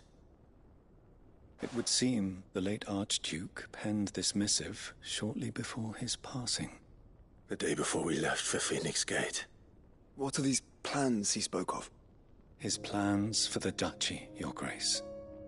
Your father entrusted them to my predecessor, the former bearer of the Burning Quill, who entrusted them in turn to me. The complete emancipation of bearers is their stated aim. But your father's dream did not end there. His Grace also spoke of building hospices to care for those stricken by the curse, and the founding of a new university to further the development of non-magical technologies. With the blight spreading ever more widely across the Twins, Archduke Elwyn saw this as the only means of securing Rosaria's survival. He wished to see men and bearers treated as equals. To see centuries of common wisdom overturned. Small wonder he did not think it achievable within. Nonetheless, had he not, he would never have written this message. Nor would he have entrusted his vision to his most faithful aides, those who would have stood with you, shielded you from the machinations of the less benevolent personages at court. It's a pity only they are still with us. 'Tis true that those most loyal to your father were the first to suffer the Duchess's wrath. But one at least remains. and she has come bearing gifts. What do you mean? Mayhap it is better that she explain, my lord. After all, the duties entrusted to me by my predecessor extended only to recovering His Grace's will and arranging a meeting with the one who might execute it, or a part of it, at least. And where is this woman? She awaits you in the archive, Your Grace. Thank you, Cyril. Shall we then?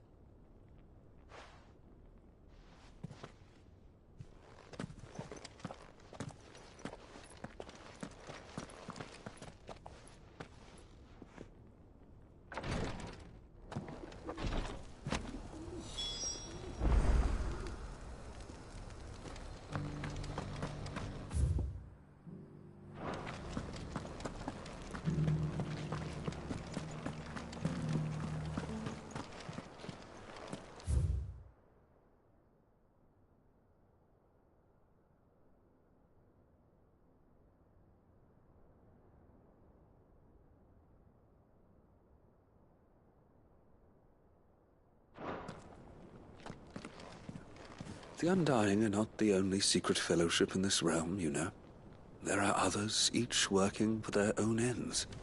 Why, not so very long ago, a society committed to discovering how one might cast magics without a catalyst was found to be operating throughout Valisthea. They were denounced as heretics, rooted out, and driven from our shores, never to be seen again.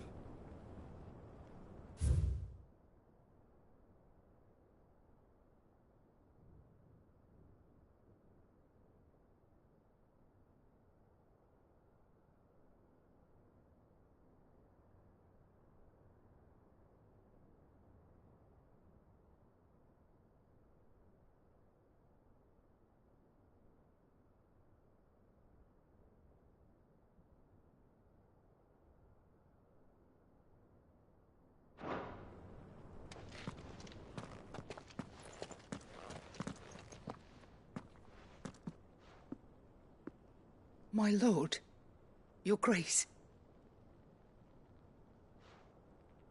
I hardly recognize you.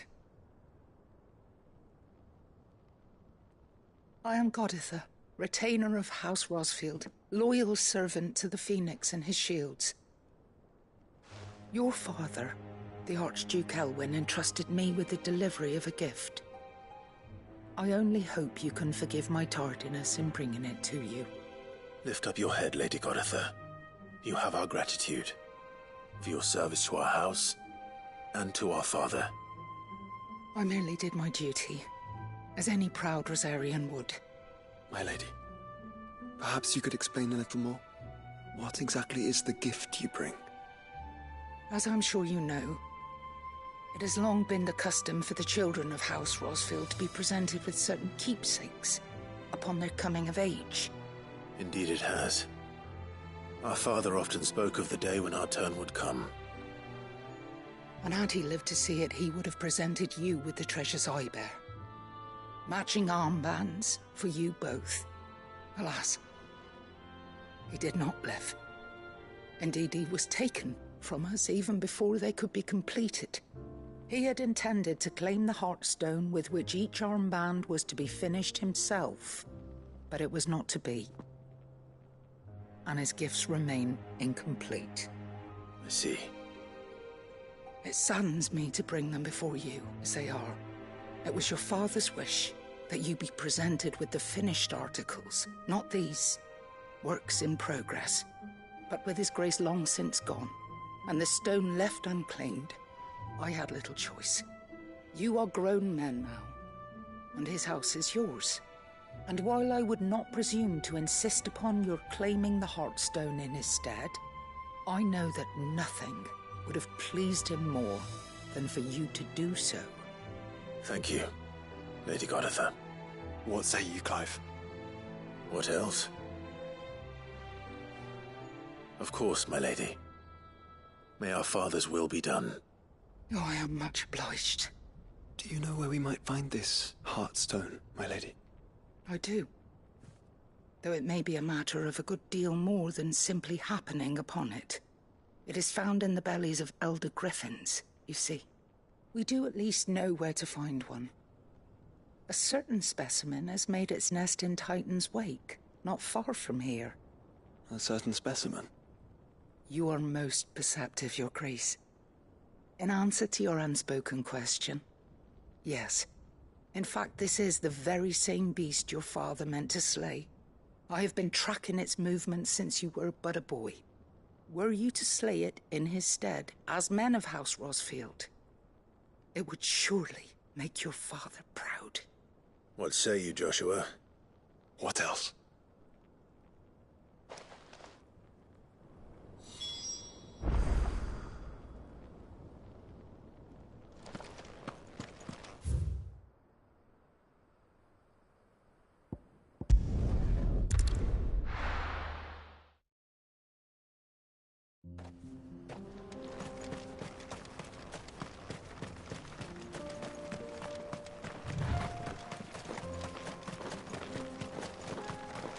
Eyes peeled, Joshua.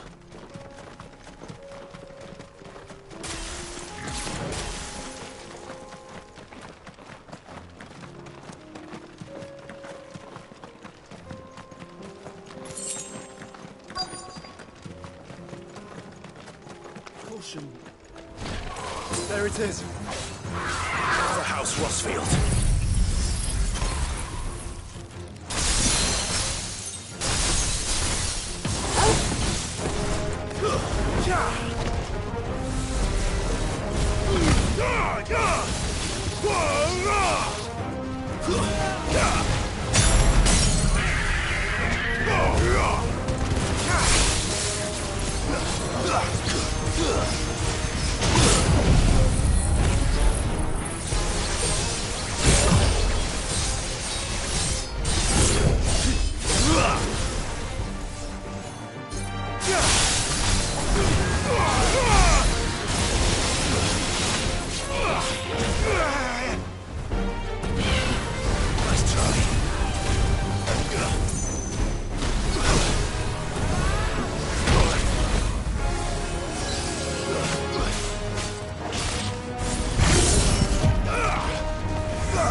Is this the Heartstone?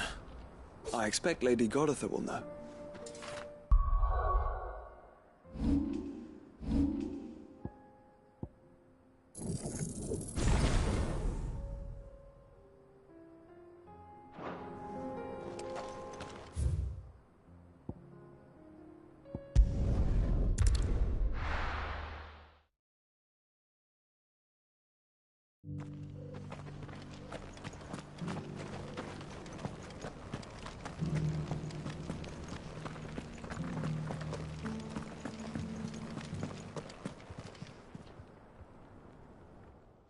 Thank the Founder you were safe. The Griffin is slain then? And the Heartstone claimed.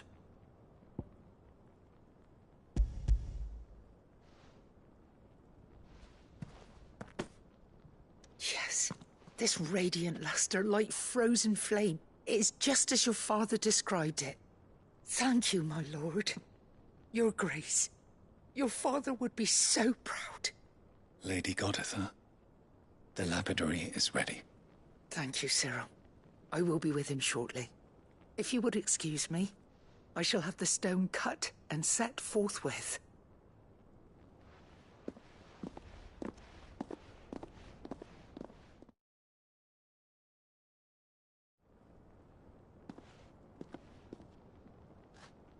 The armbands are complete. Pray, take them. They are yours, after all. Heartstone is harder and more enduring than garnet, or even ruby. It symbolizes unwavering will and devotion, and the graven vines encircling the stone represent the unbreakable bonds between you. It's a message. Father knew we had enemies both inside and outside the duchy. Enemies who would thwart his vision. Only with unwavering devotion would it ever be realized. And only if we stood together, as Phoenix and Shield, as brothers in arms. Only then might those enemies be overcome. Indeed. His Grace knew the enormity of the task he would entrust to you, his heirs. But this was more than just a message. It was a promise. That he would always be with you. Thank you, Lady Goditha, for remaining the steadfast custodian of our father's will. Forgive me, my lady, but there is something I don't quite understand. The Undying told me that after Father died, Mother claimed all of the ducal treasures for her own. Even if the armbands were incomplete, she would surely not have overlooked them. So, how were you able to keep them from her? Because I was the keeper of the vault. Though I was but a lowly servant, your father spoke to me of his intentions for the bands, of the deep love he had for both of you, and his hopes for your future. In the days before the disaster at Phoenix Gate, I discovered that the Duchess had ordered her jewelry be sent away from the castle. It was then that I knew she meant to betray us. I tried to warn your father, but it was too late. When word of the fire reached Rosalith, I knew my time was short. So I took up the armbands and I fled into the night. And thank the Founder you did. Yet my duty to your father was incomplete. Not knowing what else to do, I followed the Griffin, thinking I might claim the Heartstone on its passing. And so my pursuit continued, until Lord Cyril appeared before me. He informed me that His Grace's will had been recovered, and that his sons were alive and well. Lady Goditha, on behalf of my father and all the people of Rosaria, I thank you for your loyal service. As do I. Thank you, my lord. Your Grace, for coming back to us. For giving my service meaning.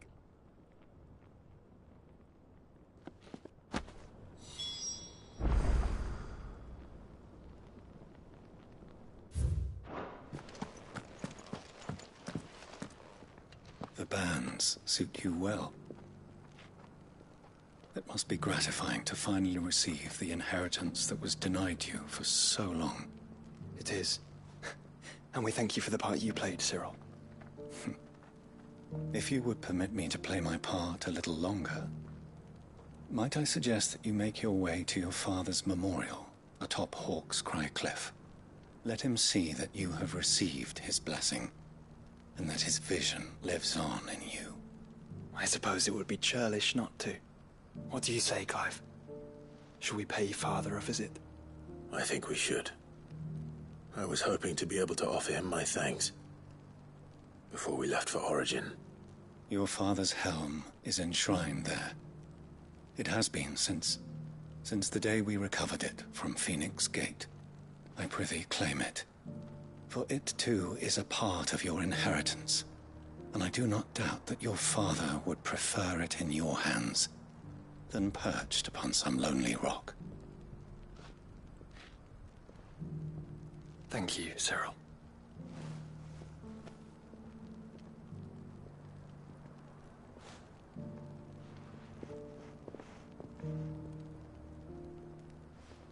Come on, Clive. He's waiting.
Unwavering will and an unbreakable bond.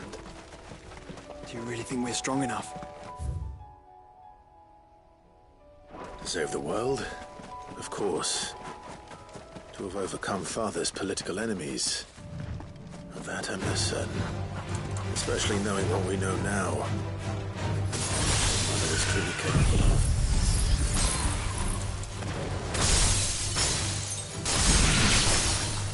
Perhaps these bands would have helped. Knowing he was with us made all the difference.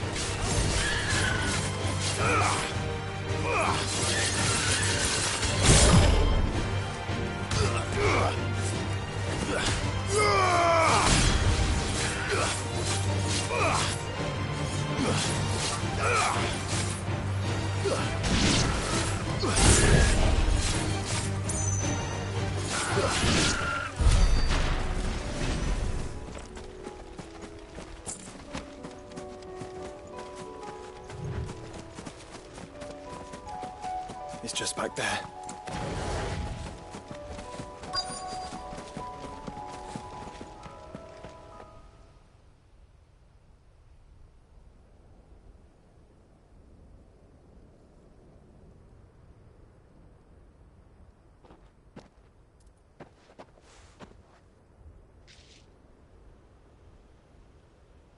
Father always fought for what he believed was right.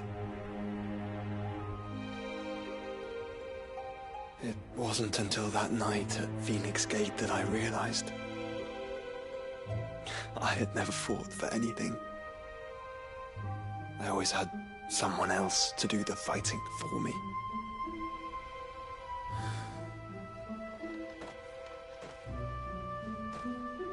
No matter how fate conspired against him, he never lost heart, never looked back, never stopped fighting.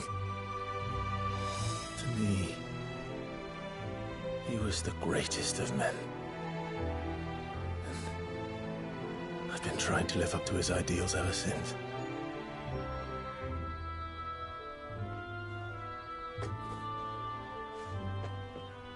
We all have, Clive. We all have. And we'll keep trying. Because that's what he would have wanted. What he would have done himself. Even if it meant standing against the very gods in the heavens. I shall be borrowing this, Father, if I may. That you might watch over us as we follow in your footsteps.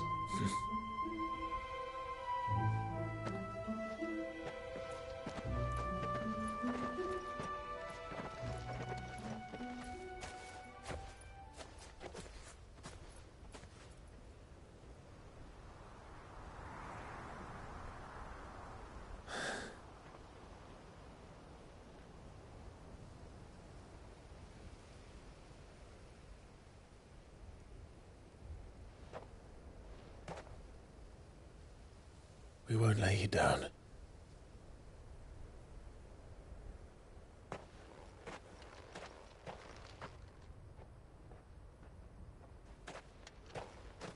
Onward then.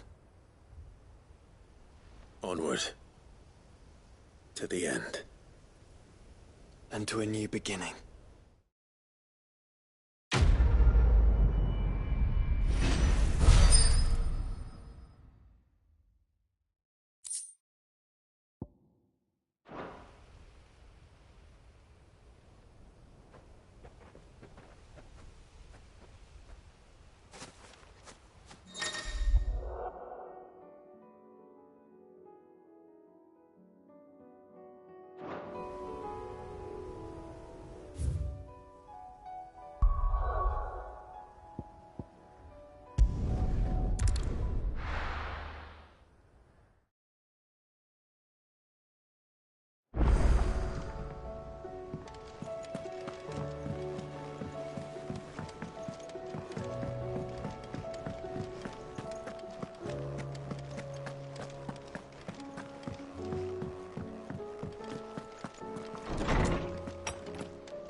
If Joshua's worried about Jill, I should go and speak with him.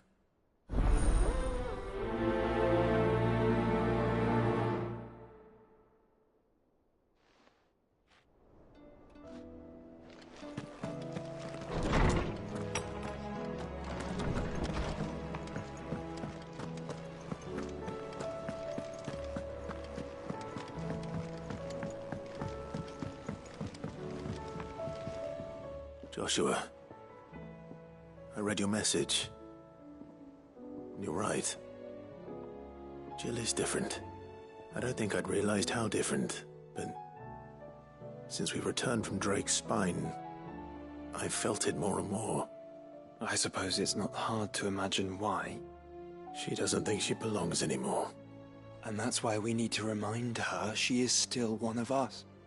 To let her know that we still need her. Now more than ever. That you still need her. But how to do that? When last we were truly close, we were but children.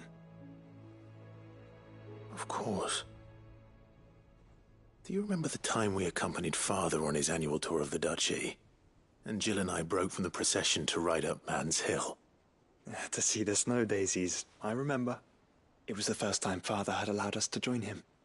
And when he realized you were missing, he had the entire retinue down to the pot boys combing the countryside. In the rain. A thunderstorm forced us to take refuge in a grove of oaks before we'd even made it halfway there. It was the Lord Commander who finally found us, and needless to say, he was none too pleased. Then it seems you and Jill have unfinished business. What do you say? Man's Hill. It's not that far. Oh, true. Though I suspect it is also much changed. Little in southern Rosaria remains as it was when we were children. You're saying I should go and scout the area for bandits? I'm saying we should first go and see if there are actually still any snow daisies left. What would you do without me, Clive?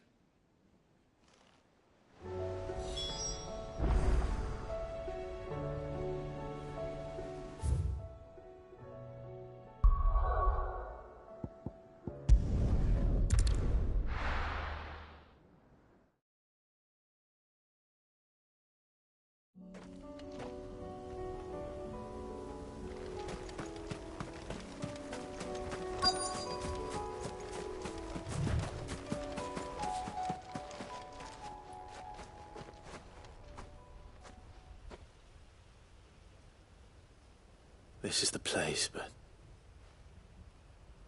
I'm sorry, Clive.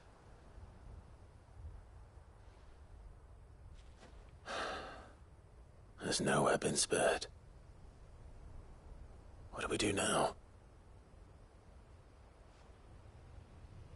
We keep looking. Man's Hill cannot be the only place where snow daisies grow. Perhaps, but it's the only place I know of. Knew of. Then why not ask someone who might know of another? Someone at the backyard? To the hideaway, then.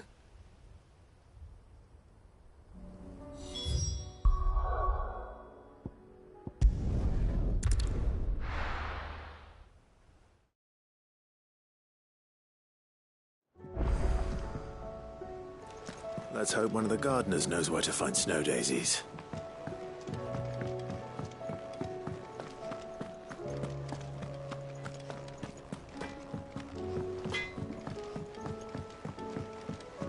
Say what you will.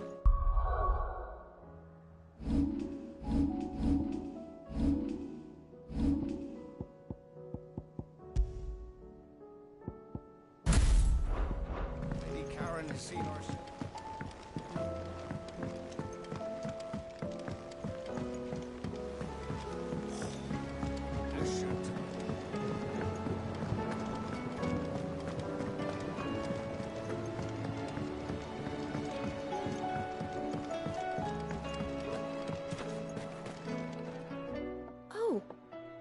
What brings you down from the heavens, Sid?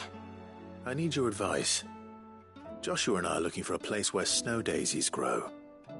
Preferably in abundance. Snow daisies. Then you'll want somewhere not too hot and not too cold. And where the winds are strong enough to carry the seeds. I reckon Man's Hill would be a good place to start. There in the Royal Meadows, perhaps? Both have similar climbs and the right elevation. If the Blight hasn't claimed them yet. Right. Thank you. Did you learn where we might find our flowers? The gardener here mentioned the Royal Meadows in Sambrak. Ah, the fields beyond Northreach. Well, if that's the case, then Yote was right. I recalled that she kept the record of our travels, you see. So I asked her if she'd perhaps noted anywhere that snow daisies grew, and she mentioned Oilerfeist Bay. Whose shores border the meadows. Off we go, then.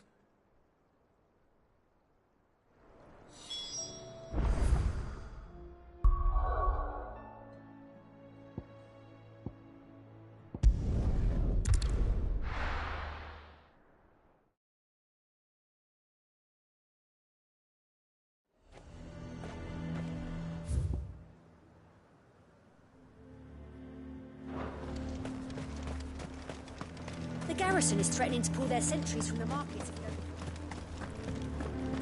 I would speak with this Duke.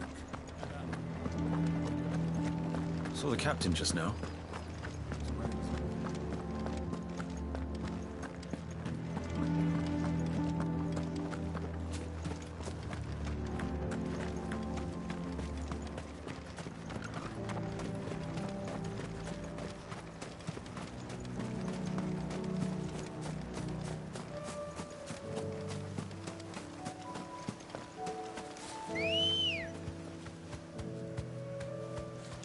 Good girl. Run like the wind.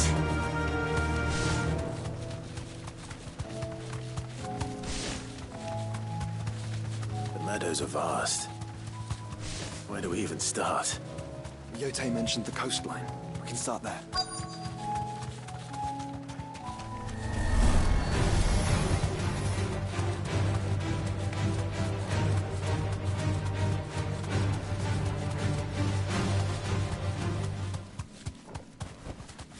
Straight home now.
What do you see, boy?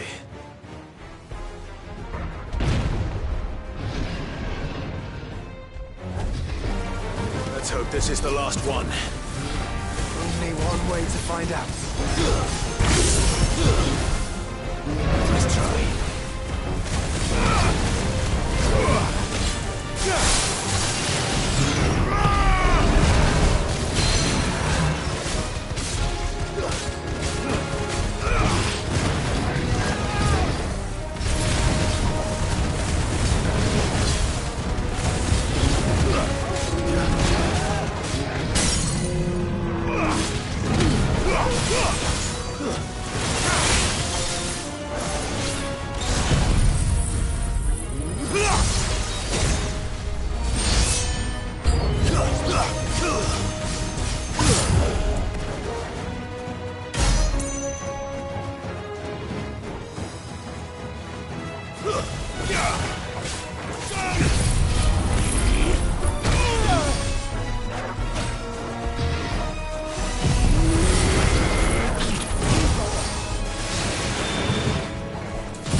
That was harder than I expected.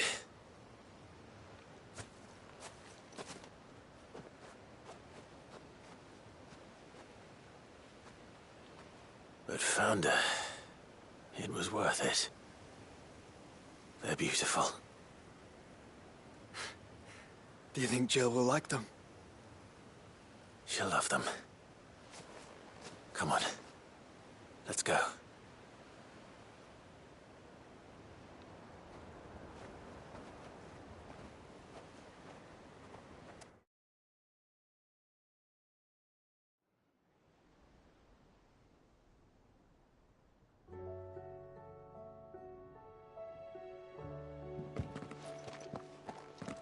It appears my work is done. The rest, as they say, is up to you. Well, you and the skies. We wouldn't want another thunderstorm now, would we?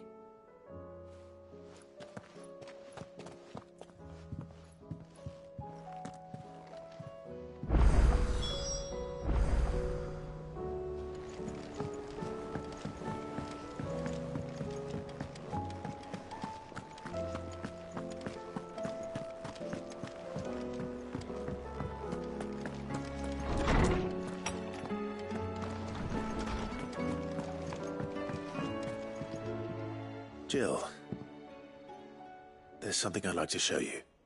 There is? And where might this something be? It's, not here. Now, I know this is sudden, but how would you fancy a trip to Oriflamme?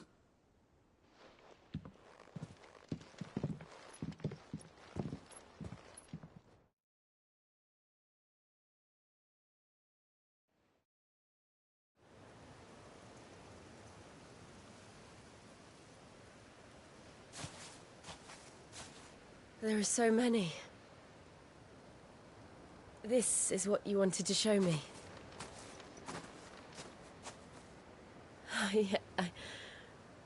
I don't know what to say.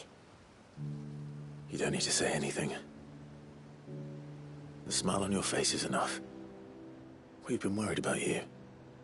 Joshua and I. Do you remember when I took you to Man's Hill? Or tried to? How could I forget?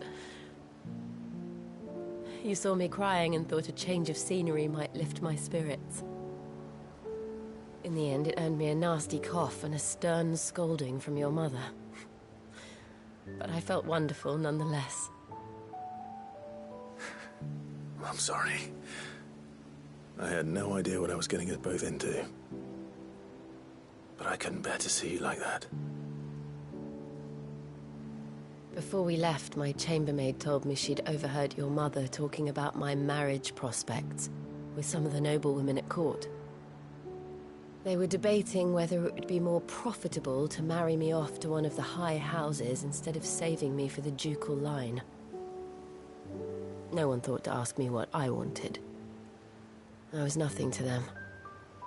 A pawn at best. I felt so trapped, so lonely. I didn't know. But I wasn't alone. You were there. Your hand in mine as we ran for those oaks. And I knew then, no matter what happened, I would be all right. I'll never forget that feeling.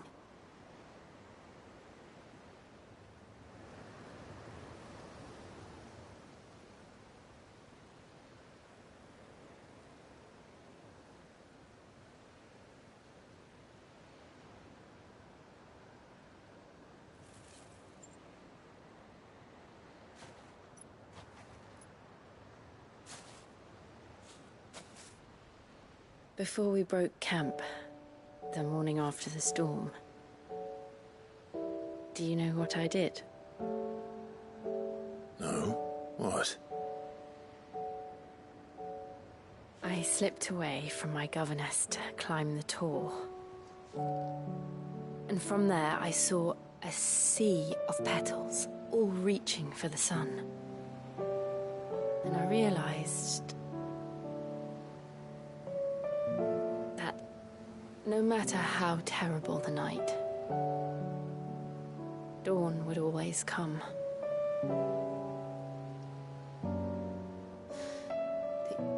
That you would always come for me. And you have. Again and again.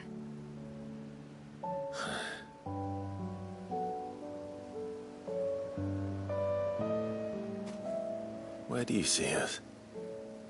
When all this is over?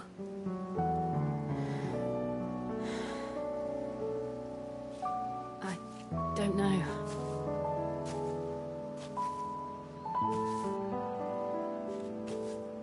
Not here, though. I think I've outgrown the twins. After everything we've been through, the realm just seems so small. I'll need some space to spread my wings. Then that's what you'll have. And I'll stop at nothing to see that you do.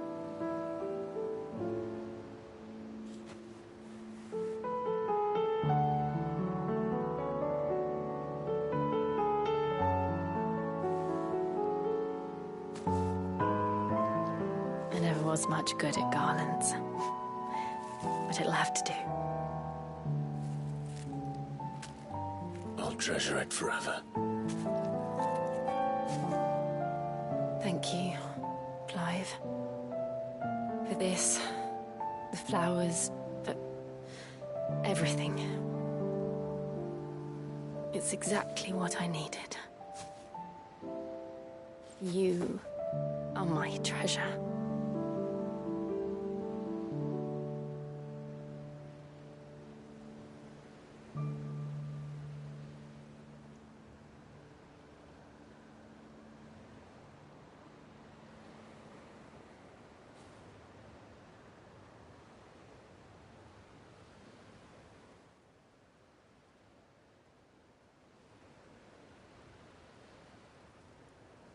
We should probably be getting back. I expect the others are wondering where we are. You're right. There's still much to do. And we'll do it together.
Sid, I was wondering if you could help me. It depends what with. A bearer, but recently freed from his bonds, is keen to join the Curse Breakers. As you know, the work we do is not easy, which is why we test every volunteer's suitability. I was hoping you could oversee this one's evaluation. I don't mind, but why this one? Because he wants to be a scout.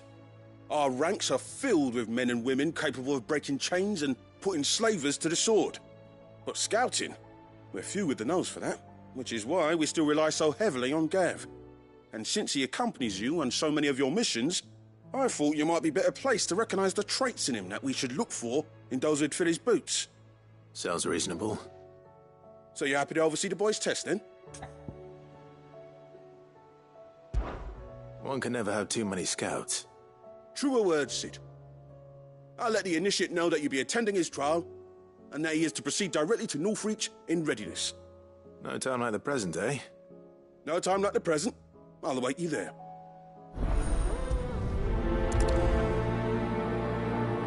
Northreach. I don't suppose they could have chosen somewhere closer.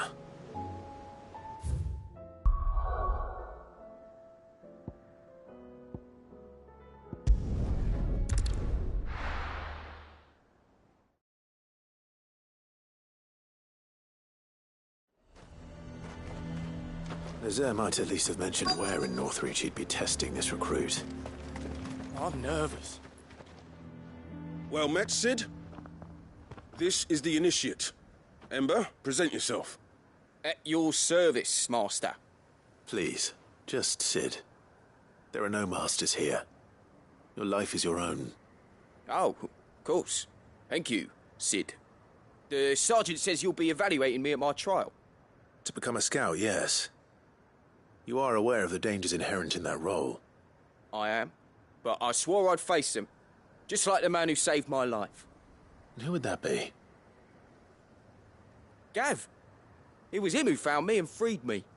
No magic, no support, just one man and his nose. Came and sniffed me out.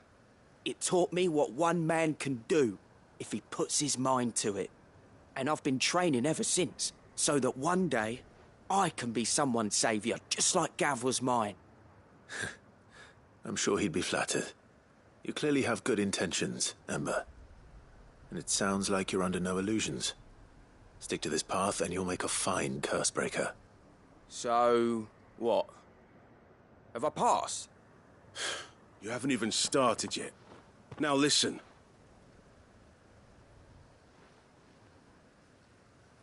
Not far from here is an Imperial lookout, Eastwatch. The guards there record all their sightings in a logbook. You are to find it and bring it here. And bring it here, right.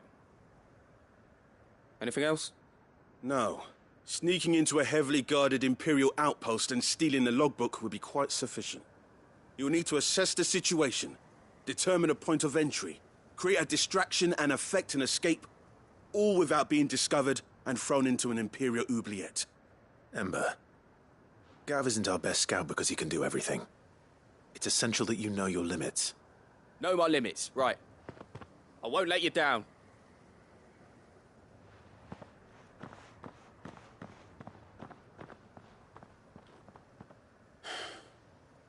It shouldn't be as dangerous as I made out. But keep a weather eye on him all the same, would you? On my way.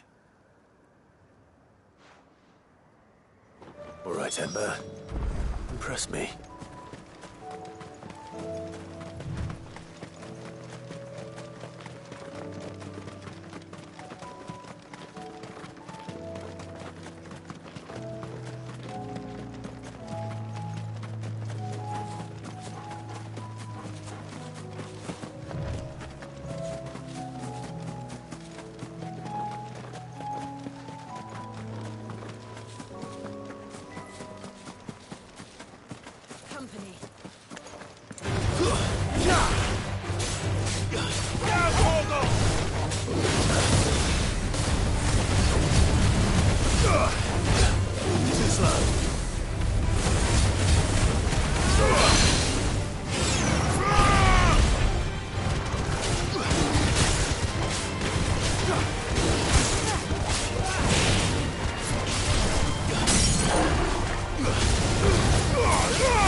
This might take a while.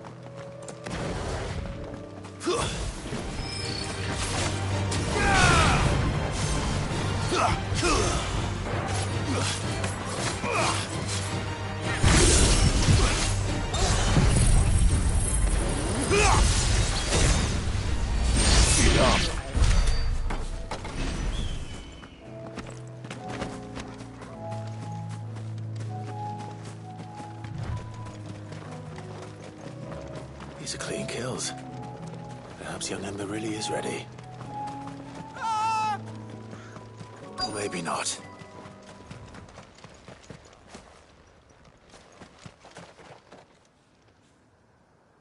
Damn it.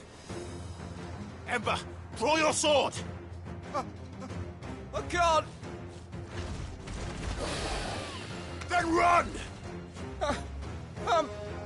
If you want him, you'll have to go through me.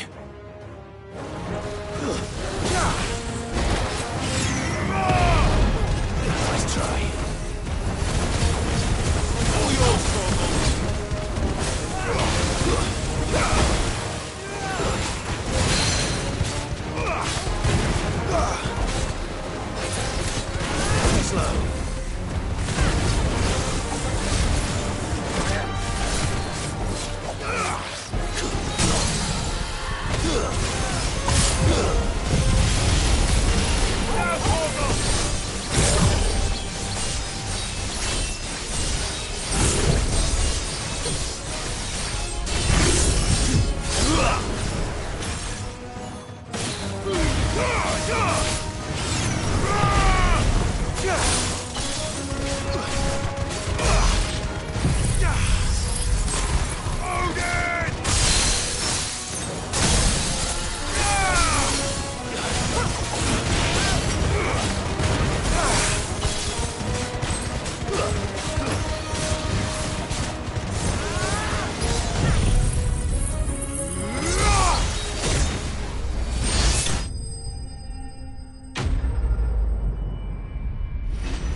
Ember, are you...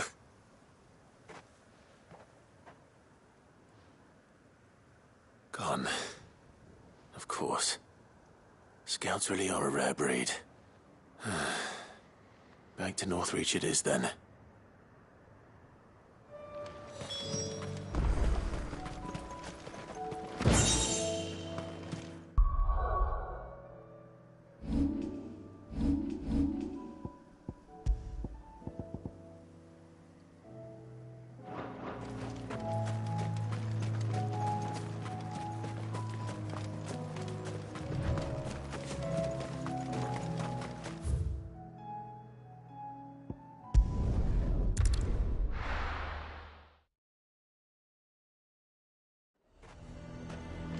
A fortress?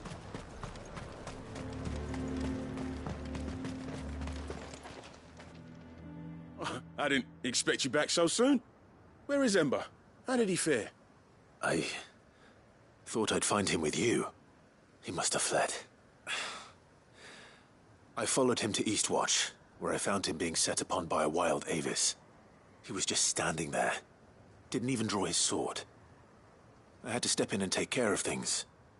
But by the time I had, he was nowhere to be seen. I assumed he'd set off in your direction, but apparently not. I'm sorry, Sid. I knew the boy had a nervous streak, but he seemed like... The right man for the job? I believe this is the logbook you tasked me with retrieving. Eh? How did you... Don't you tell me you breached the tower while Sid was busy saving your skin. What? Wasn't that what you asked me to do? To bring the thing back without getting caught? He has you there, Nazaire. And he did it all on his own. But Sid, he did what he thought was best. And now I have to decide whether I agree. Of course. We'll await your evaluation back at the hideaway. Don't you leave my sight. Yes, Sergeant.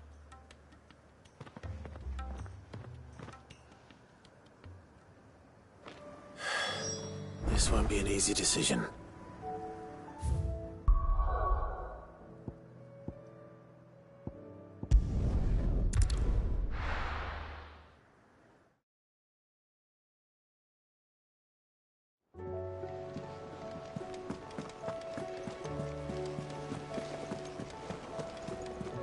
You should have... Welcome back, Sid. Welcome back, Sid. Yes. Welcome back. Trip wasn't too much of a pain in the arse, I hope. Truth be told, it was me who suggested roping you in to help with the trial. But from what I hear, things didn't go quite as planned. No, they most certainly did not.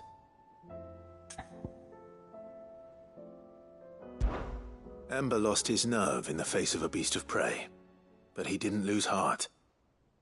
He pressed on, and he achieved his aim. And is that not what we ask of our scouts? Indeed it is. Thank you for your honest appraisal, Sid. The fact remains, however, that Ember will not always have a battle-hardened warrior on hand to pluck him from the jaws of peril. All I have gleaned from this trial is that without someone watching his back, Ember is little more than a liability. Wait, Sergeant. Ember still has much to learn, it's true. And this time he was found wanting. But I'd say he's due a second chance, nonetheless. After all, he did do as you asked. With a bit of hard work, any hand can be made to hold a blade, and any mind can conquer its fears. But a scout's nose is different. You've either got one, or you ain't. And by sniffing out that log, young Ember here has shown he has a conch and a half. Wouldn't do to waste it now, would it? Fine. One more chance. I'll do whatever you ask. I'll spend my days and nights in the pit if I have to. I'll show you. Just you wait. Daft as a brush, that one. But his heart's in the right place. Just like someone else we know. And if you ask me, we've been leaning on him for far too long. That time the curse breakers took some of the weight off his shoulders, I reckon. It couldn't hurt. Just don't tell Gav I said so, will you? I won't have him thinking he's been hard done by. Next thing you know, he'll be asking for a day off. Chance would be a fine thing. Back to work. Forgive me, Sid. This did not play out as I expected. Things really do these days. But that's why we need men like Ember more than ever. Men who can make the best out of a bad situation. Remember that. I will, Sid. Thank you.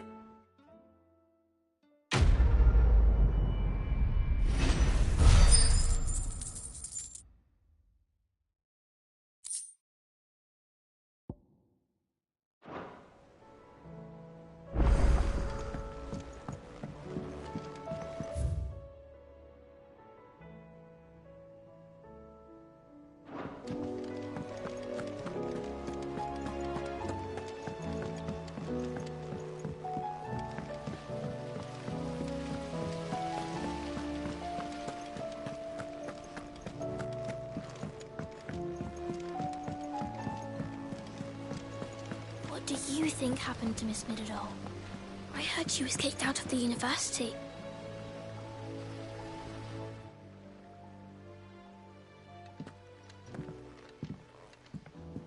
Sid, you have to help us. With what? You didn't take apart another of Mid's contraptions, did you? No. Well, yes. But that's not what we want to talk to you about. It's Miss Middledore. She's been acting strange. Very strange. She's barely ever around. When she is, she acts like we aren't even there. Her head's in a crowd. In the clouds. That's what I said. In the clouds. Well, she does have a lot on her mind. When did you last see her? Not long ago.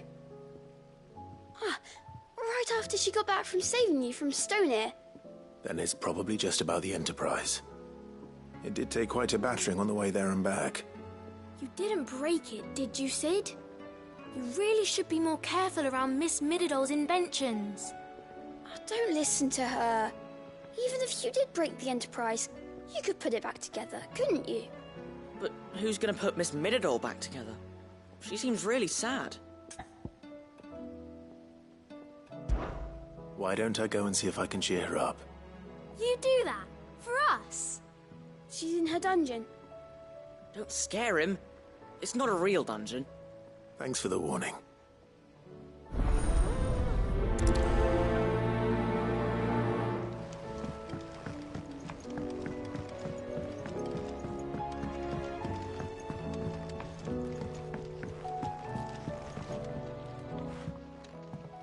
Mid, if you have a...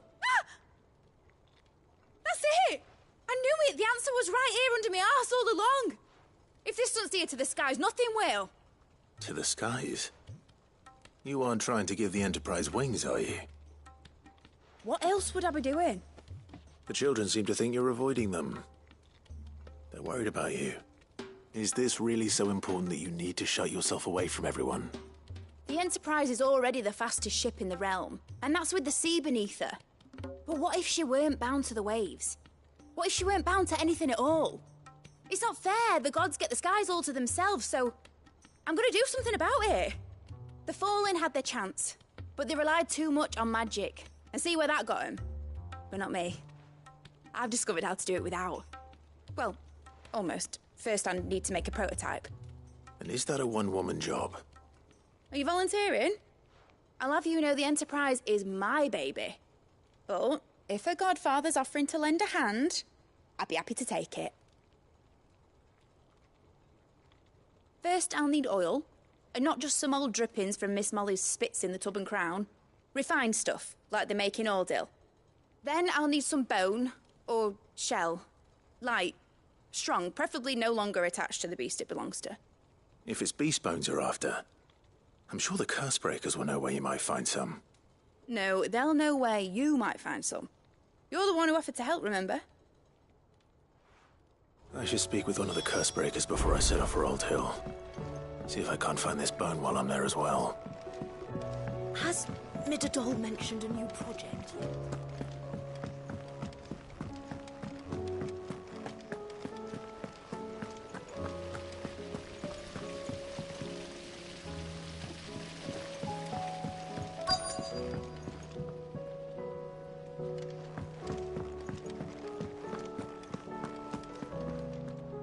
All right, Sid. Come to buy us around, have you? Only if you earn it. Mid needs a piece of light but durable bone for her next project. You've encountered your share of beasts on your travels across the realm. Any ideas? Most bones are the same. Whack 'em hard enough and they'll break. If it's durability you're looking for, shell will serve you better. You know what an adamantus is? I do. And I know to give them a wide berth. Will any old adamantus do? Well, with shells, the older the harder. There's a rumour of an ancient adamantus down in Karava, near Old Bidza. Or what's left of the village anyway. But don't expect to make quick work of the bastard. There's a reason it's lived as long as it has. I'll keep that in mind. Thank you.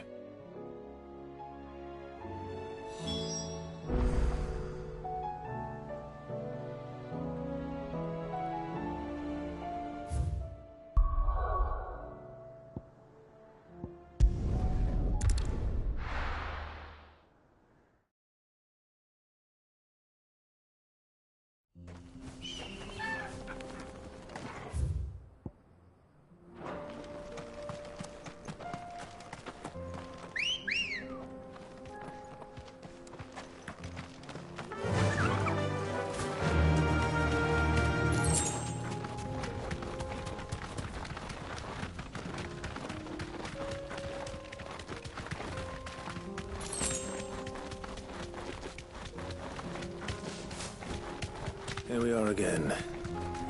Karava. If you were a tortoise, Torgal, where would you hide? Be safe.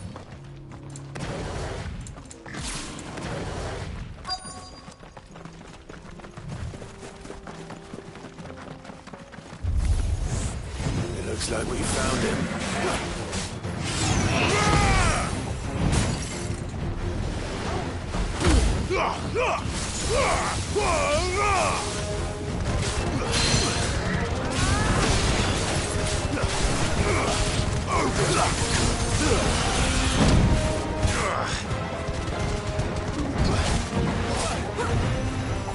Too slow.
Too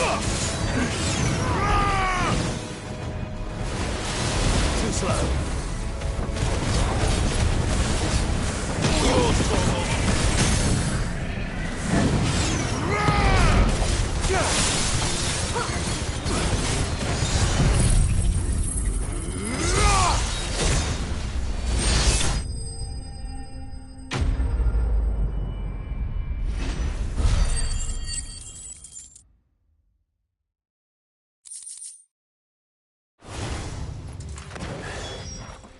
If Mid needs another, she can come and get it herself.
Mid's well. After what happened here, it's a miracle there was any left at all.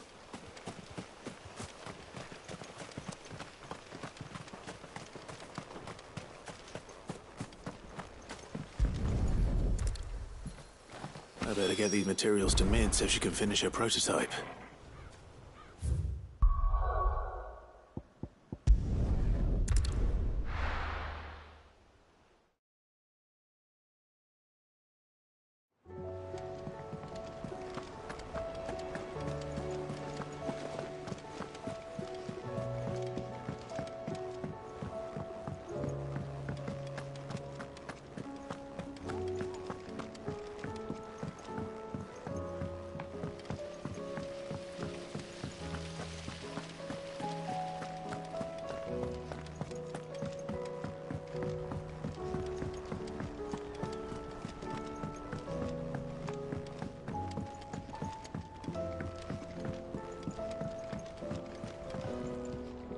Mid, tell me this is all you need.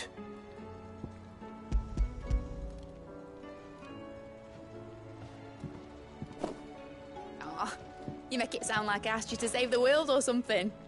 Tell me this is all you need. It's most of what I need. After you left, I went over the figures again, and I realised I'd forgotten a 1 and a 0. And a cogwheel. Just a tiny one. Though, that's the problem. Gears that small are a bastard to make, and I may have lost the one Blackthorn spent a fortnight toiling over. Wait. The children.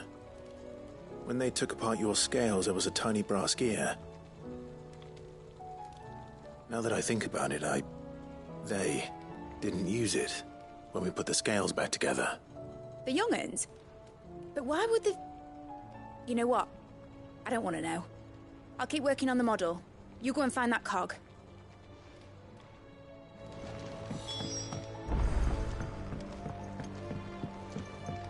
Has Midadol mentioned a new project yet?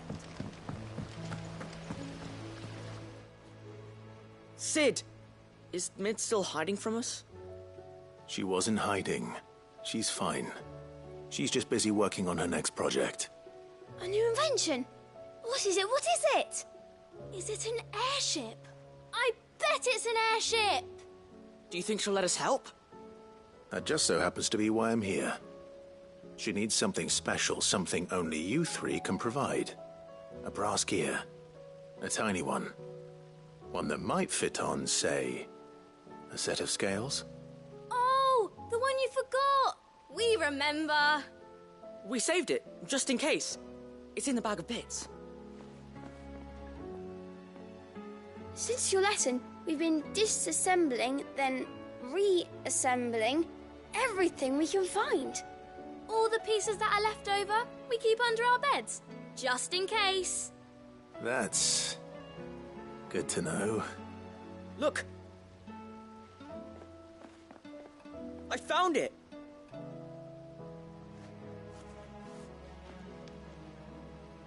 Is that all? Just the gear? We have more parts if Mid needs them. That's all for now. But I'll let Mid know about your hoard. Just in case. Thanks, Sid.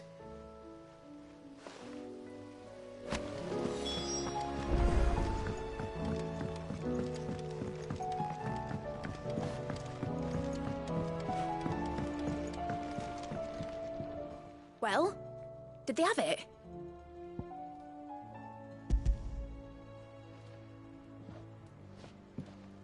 They did. And they kept it somewhere nice and safe. Will it work? Will it work? He's perfect! You're a genius, Clive. What exactly are you going to use it for? Only the most important job of all. The wings aren't going to move on their own. But with the right cog in the right place... well, you just wait and see.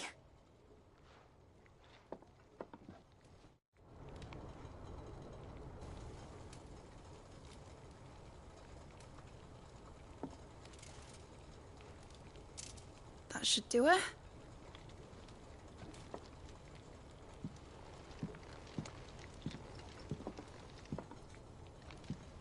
Here goes nothing.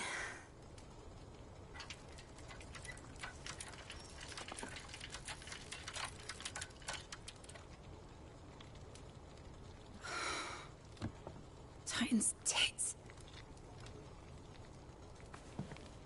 It wasn't supposed to fly, was it? Of course it was supposed to fly. Wouldn't be much of an airship if it didn't.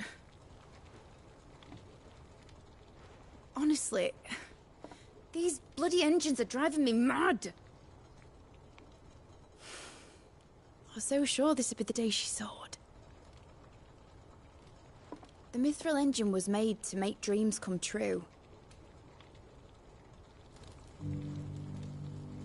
But maybe this is one dream the world's better off without. Show folk how to take flying. It won't be long till they're raining death down on each other. People will lose their homes. Children, their mums and their dads. Like I lost mine. I'm sorry. So am I, Clive. So am I. Sorry that I have to choose. Do I follow my head, or do I follow my heart?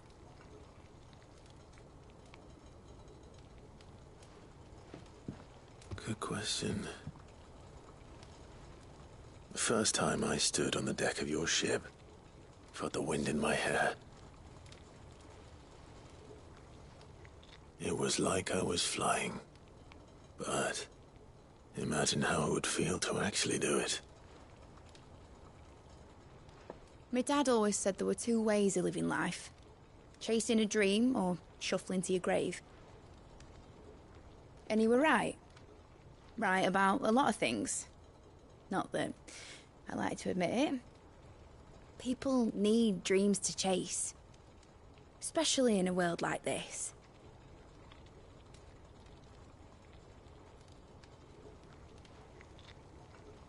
Right. When this is over, I'm gonna take all my mithril engines to Zemeckis and sling them over the edge.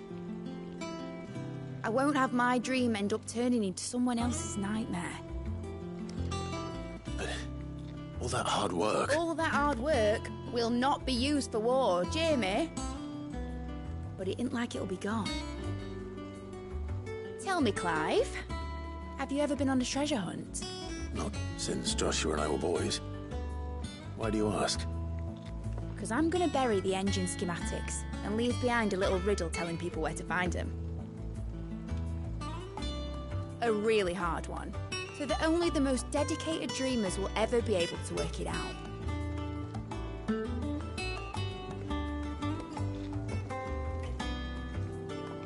Oh, I can picture it now. Some daft general squinting at the words with a gormless expression on his mug. Like that one, yeah. Right.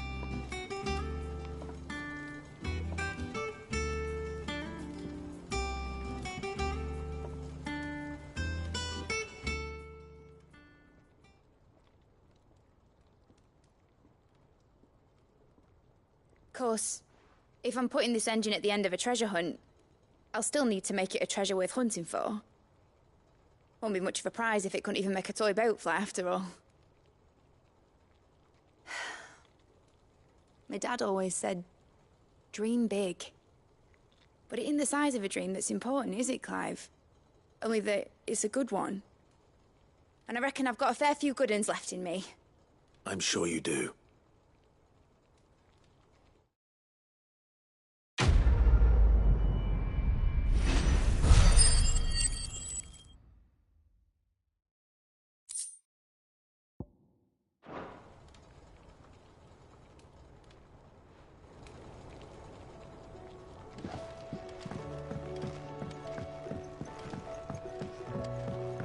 Has Midadol mentioned a new project yet?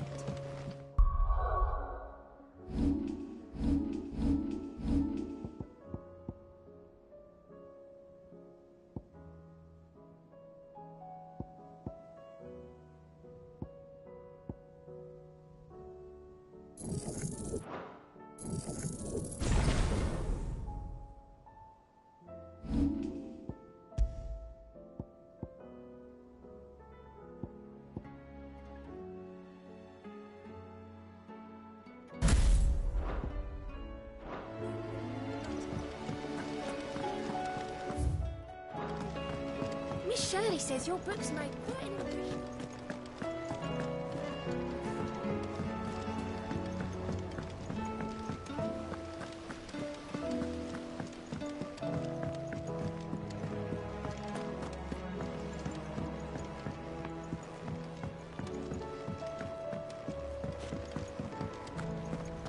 I will not let them be forgotten. Sid, may I have a moment? Of course. It is an honor to finally speak with you. My name is Herman. I've been with the Cursebreakers for some time now, and I wish to be deployed to Ash. Any assignment will do. No. The lands across the Narrow are too dangerous. I will not send good men and women to risk their lives needlessly. Why would you want to go back? I need to retrieve something. Something important.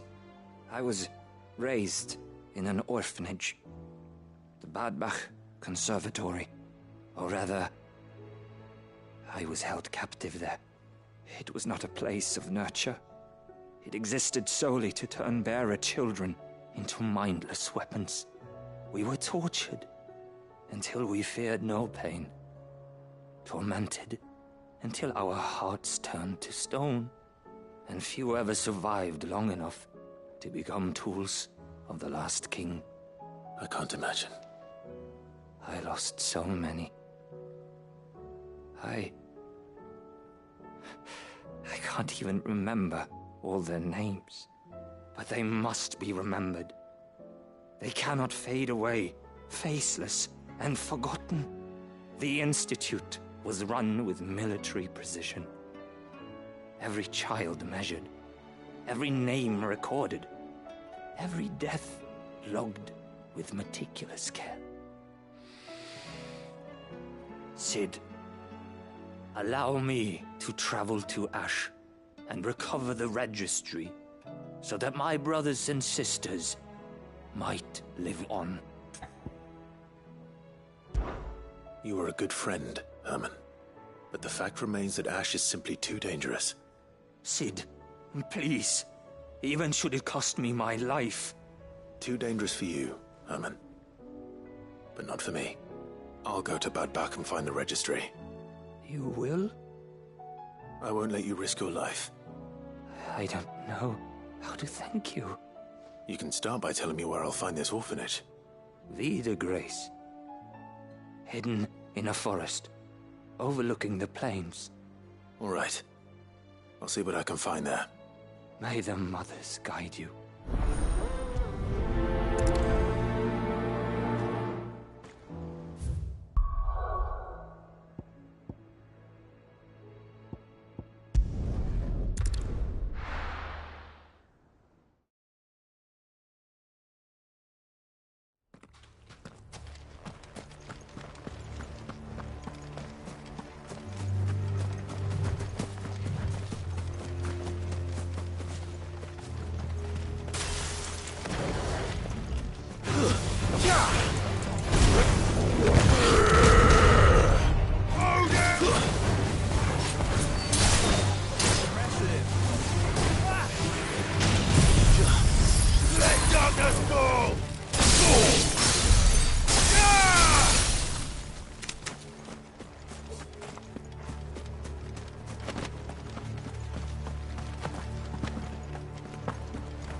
This must be the orphanage.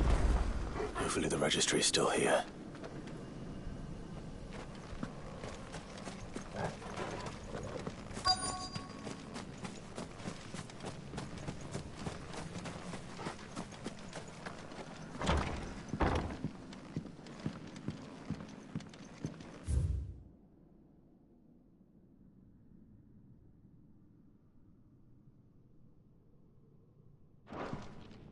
Conditioning. This is nothing short of torture.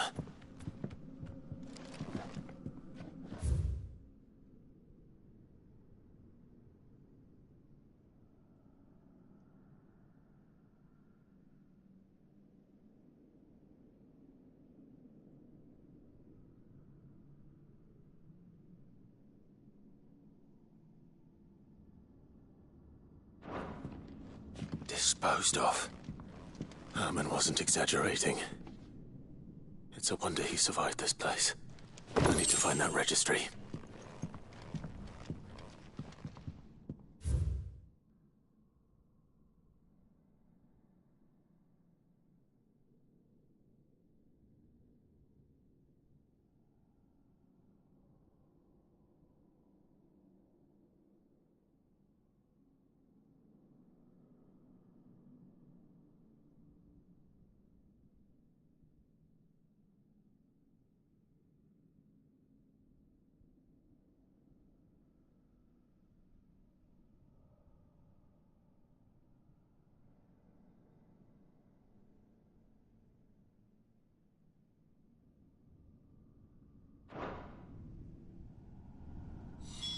This reads like a suicide note.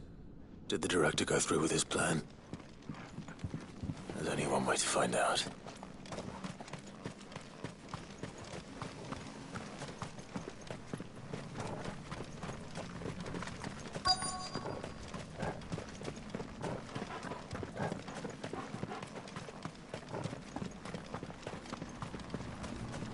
A forked white tree. This must be the place.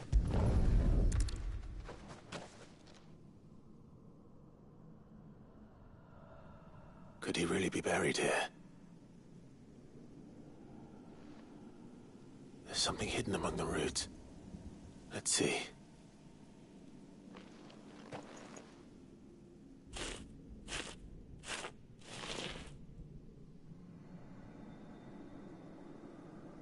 This must be the registry.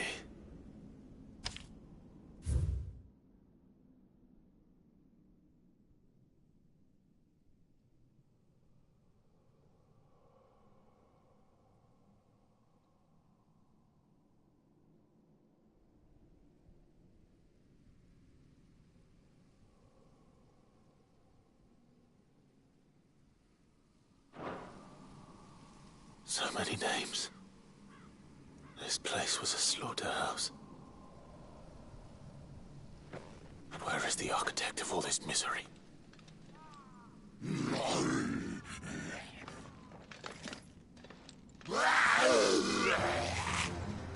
It was only a matter of time, I suppose. This place is cursed.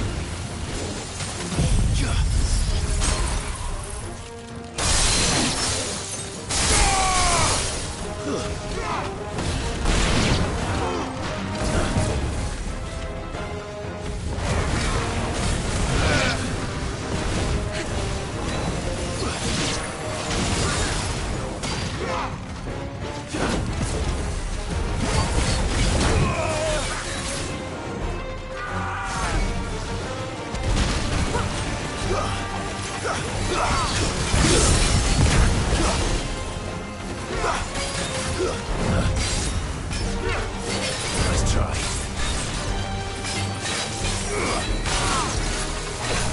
Too slow.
Farewell.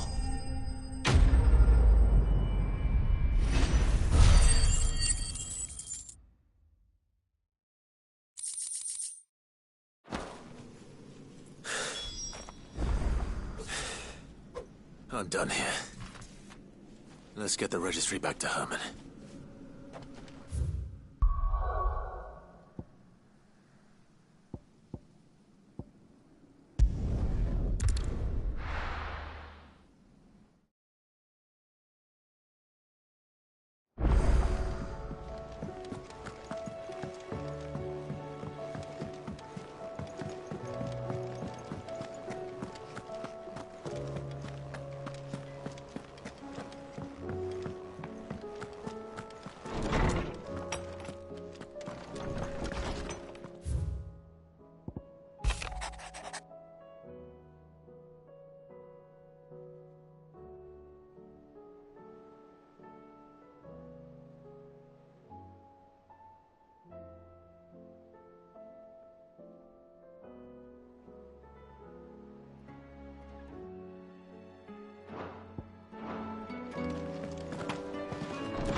Say what you will, Lady Karen is seen.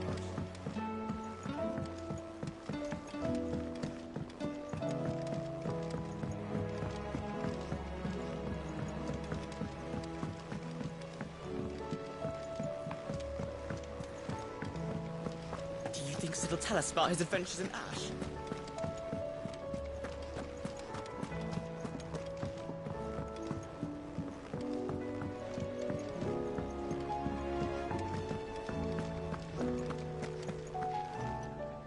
I hear that you traveled to Ash, Cid. Did you by any chance recover the names of my fallen friends? I did. Yes.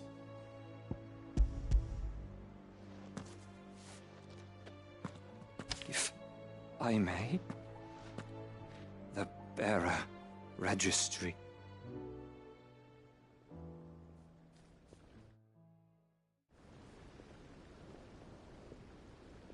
The director was a brutal man. He got no worse than he deserved. The registry was all I found beneath the tree. There was no sign of a body. Nor any record of what happened to the children after the orphanage closed. I pray that at least some of them survived. All their names are here. The ones we lost. My friends. My light in those dark times. I can still remember their faces. Like it was yesterday. Children who were taken from their bunks in the morning, never to return. No explanation ever offered. They'd be happy to know that you survived, Herman. But why did I make it out alive, when so many others died in that awful place? It's not your fault. And blaming yourself won't bring them back. Honor their memory. See that their names live on. That way, at least. They're never truly gone. Thank you, Cid. I'm going to write a book. An account of the horrors of Badbach, and the spirit of those its custodians sought to crush.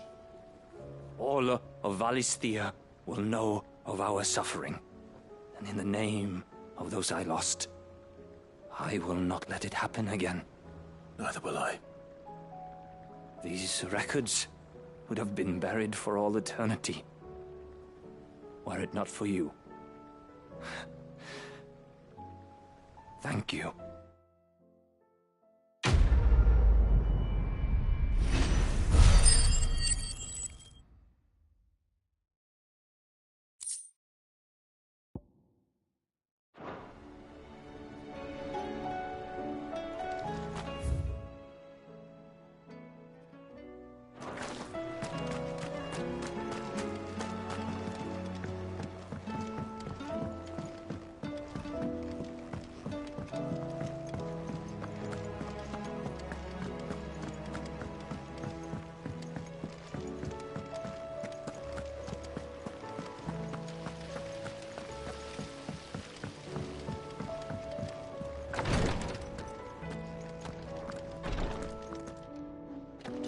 Teeth. Clive, I wanted to give you something for the kindness you showed my mentor. What's this? A chest of all the medicines you're ever likely to need. Seeing as you're so reluctant to come to the infirmary, I thought you might as well take a part of the infirmary with you. I'm sure it will be very helpful indeed. And Taya, try not to work too hard. And work Rodrigue all the harder, you mean? He's a quick study, but he's got a long way to go yet. I'll take that particular piece of advice when you heed it yourself, thank you very much. Besides, who else is going to see that your brother takes his medicine? Who indeed?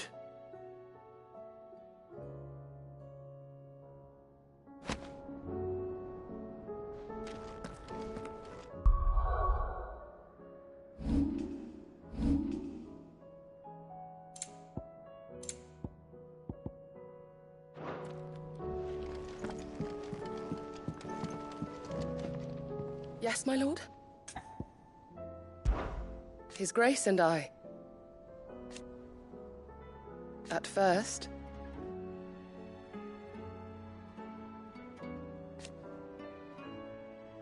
it was my duty to him.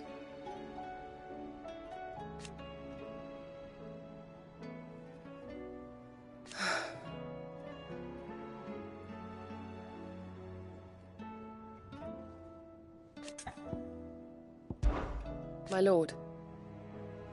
I am.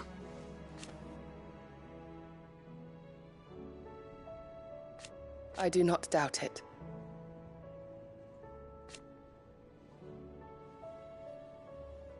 Thank you, Yute. May you return safely. I prithee, do not risk yourself unduly. Thank you, my lord, for taking me in. Everyone here has been so kind. It reminds me of home.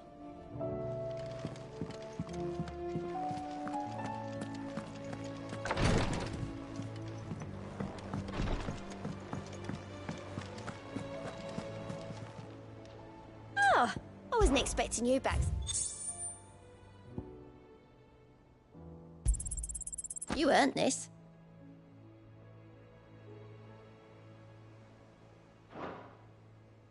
Best of luck out there, Sid. Twinside's hundreds of leagues away.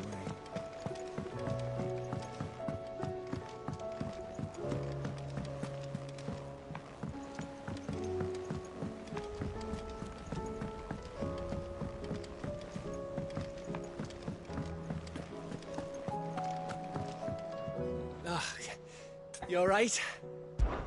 Something troubling you? No more than usual. It's just... Etta's baby will be coming soon, and I wanted to make something for it. I'm sure she'd like that. Back in the north, families would always make gifts when a bairn was on the way. Yeah, I'll let the little tykes know they were welcome in their new homes, like. So, what's the problem? Well, the problem is that Etta's due any day now, and I don't know if I'll be ready in time. Is there anything I can do to help? You know, there just might be. All right then. What exactly are we making? A good luck charm. But not just any good luck charm. Not just any. No. One made from the feather of a silver chocobo. There's naught luckier in all the realm, or so we used to say back home anyway. Thing is, they're hard to come by. Had Otto and Karen check with their suppliers, but nothing. I'd try and track one down myself, only... Only the big day is fast approaching. And that's all you need, a feather. That or the bird whose oar sits attached to, aye. I was gonna start by asking around with traveling traders plying the northern borders. Well, there's no shortage of those passing through Martha's. I think I might make that my first port of call. I'll let you know if I find anything. You're a good friend, Clive. I won't forget this.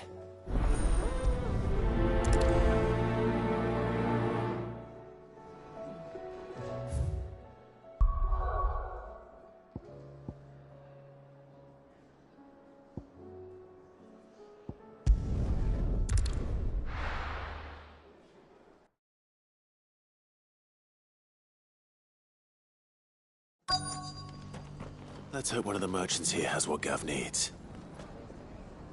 Excuse me. I'm looking for something. Oh, well, then I'm your man. A silver chocobo feather. Oh, or maybe not. Though you're not the first to mention the bird around here. There was a man stopped by the rest not long ago claiming he was attacked by a silver chocobo. Near some gutted hovel not far from Eastpool. Most took him for a braggart and a liar, but who knows? Perhaps there was some truth to his tale. We'll see. Thank you.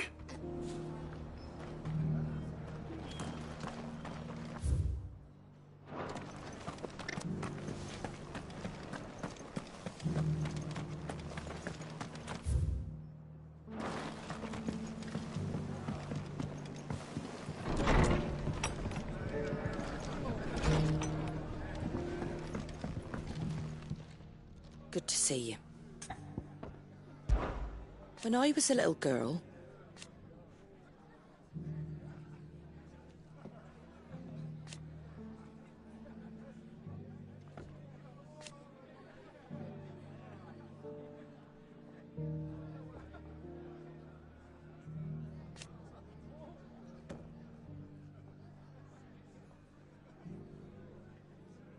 My grandmother... I swore then and there.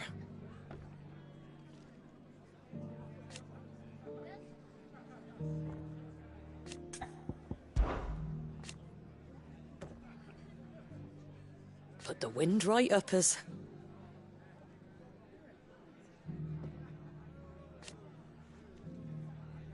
And thank goodness they did.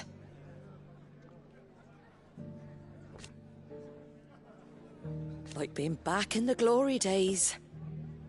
Half of me wishes they hadn't left.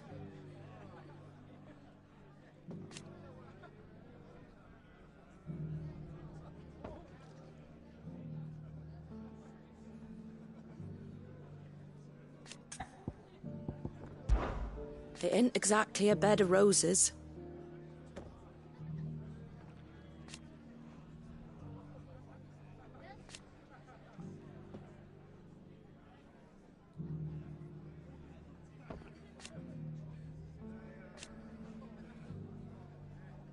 And that's just a start. You come back and visit, all right?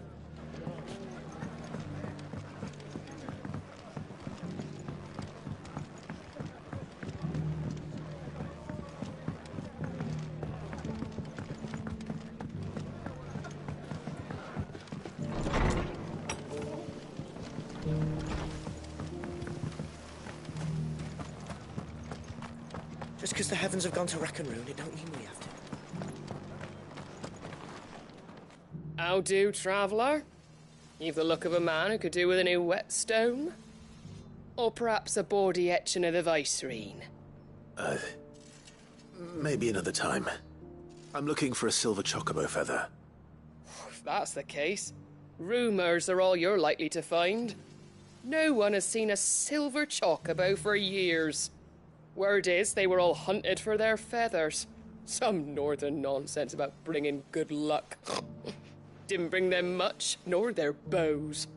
If any are still out there, I reckon they'll be doing their damnedest not to be discovered. You're probably right. Thank you anyway.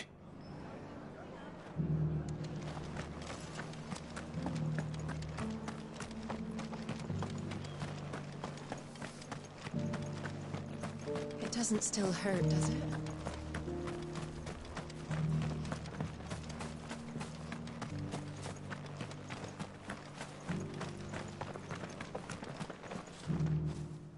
Can I help you with summit? You wouldn't happen to sell silver chocobo feathers, would you? I deal in fruit, not fancies. But if it's fancies you're after, I suggest you try Rhiannon's ride. Was a silver chocobo seen there? Oh, yes. If you believe the ravings of a madman. It wouldn't be the first time. A silver chocobo sighted in the hills near Rhiannon's Ride. It sounds almost too good to be true. But since I'm already here...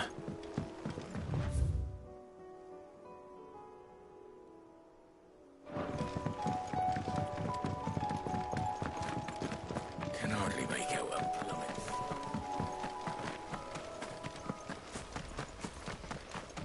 We're not alone.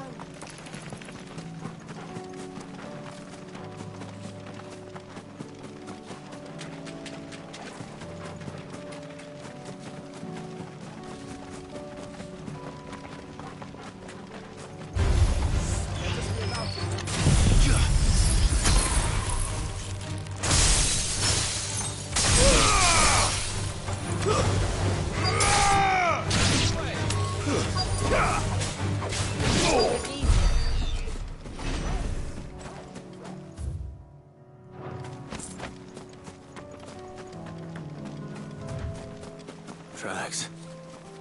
They're not left by bandits for a change.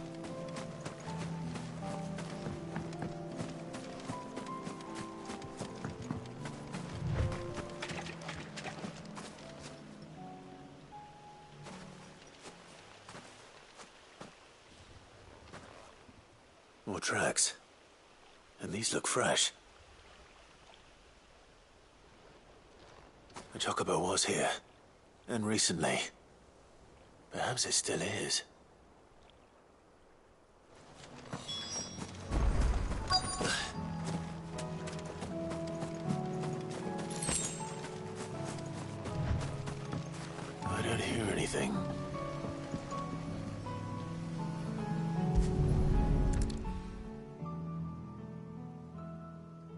be damned.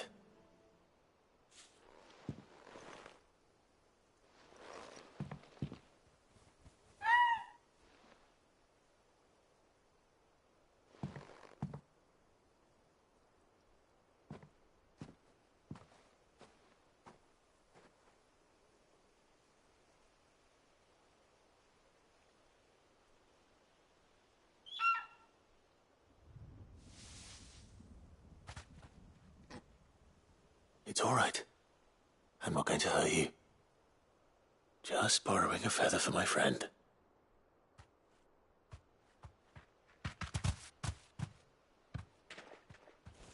Thank you. Let's get this back to Gav before they change their minds.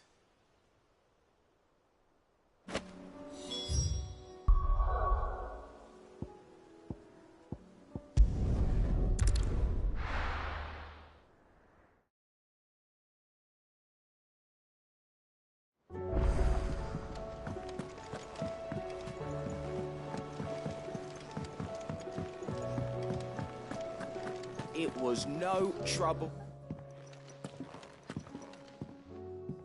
Clive, you're back. How'd you get on? Any luck? Any luck, you say?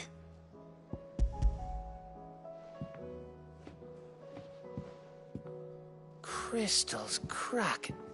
Is this what I think it is? Where in the hell did you find it? It's a long story.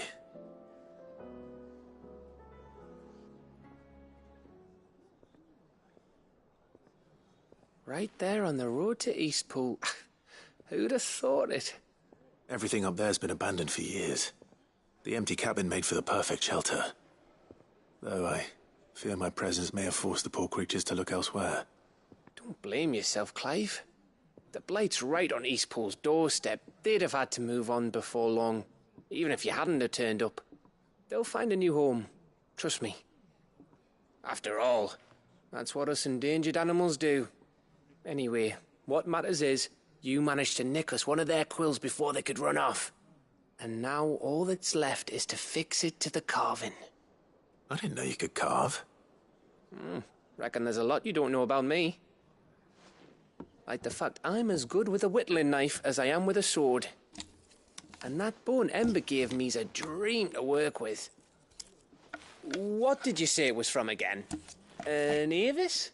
But it weren't your Avis, Sid. I slew one of my own at last. So all those long nights in the pit finally bore fruit. I'm proud of you, Ember. Don't speak too soon. I ain't done my trial yet. There we go.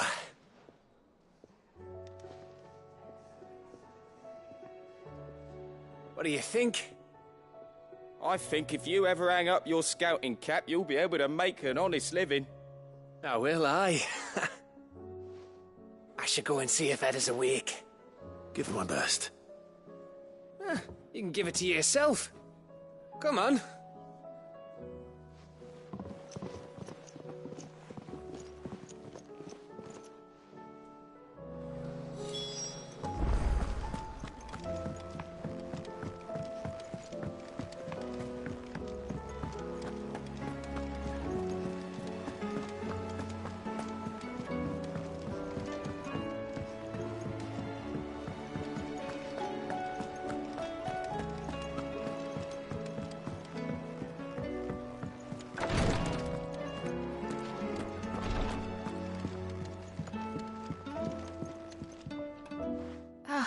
Me lords.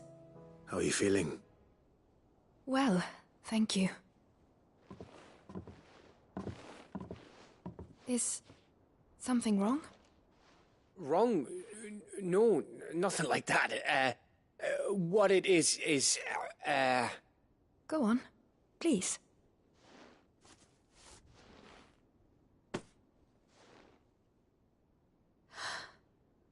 It's beautiful. Did you make it? We did. Aye. It's from all of us here at the Hideaway. Your new family, like. It's a good luck charm. We may come up north when a band's on the way. I mean a baby.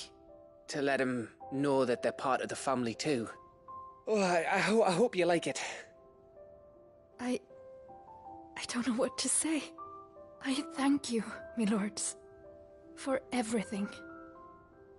If there's anything you need, just let us know. I will. Clive, fancy a swift off? I'm thirsty. I could be convinced.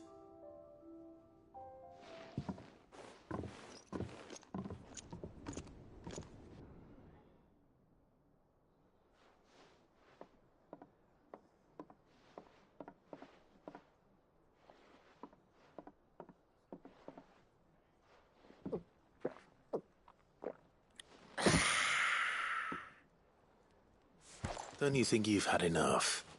No, we're celebrating. I'm gonna be a father. I think Edda might have something to say about that. You know what I mean. Bit of light in these dark times.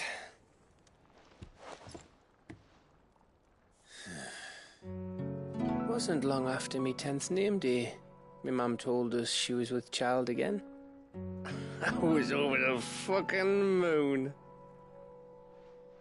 I was looking forward to having a little one to lord it over, what with me being the runt of the litter. Thought I'd finally have a chance to prove to the world that I could be a big brother. Imperials came the day she went into labour. Had myself a baby sister, and then I didn't. My whole family gone in a blink, while I hid in the cellar like the spineless little arsehole I was. Great brother I turned out to be.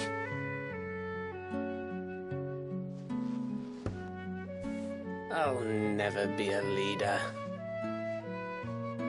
And I'll never be a hero. I'm just a daft little dog who comes running when his master calls. I'll never be like you, or Sid, or Jill, or even Torgal. Have you finished? Maybe.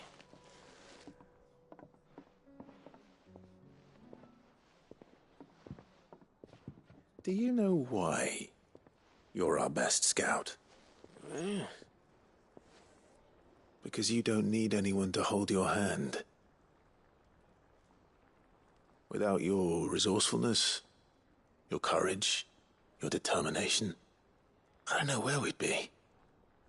Maybe hanging off a cliff like, That was only the once. Exactly. You learn from it. And here you are after Founder knows how many missions, stronger for everyone. And let's not forget Rosalith. Who was it who freed me from the dungeon? Who was it who ran to Jill's rescue? That would be me. Because you're our brother, Gav. My brother.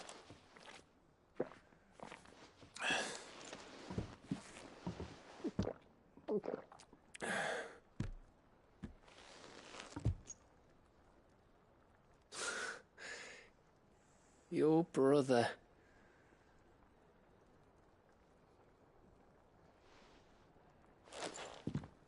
Which means that when the time comes, I get your room. And your sword.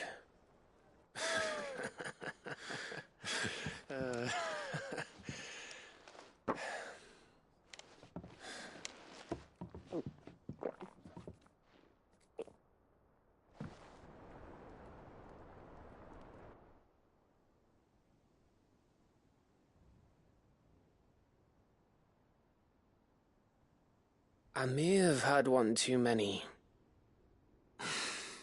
you may have had 10 too many. I said I was thirsty. But Gotta get back to work anyway. After I walk this off. Clive?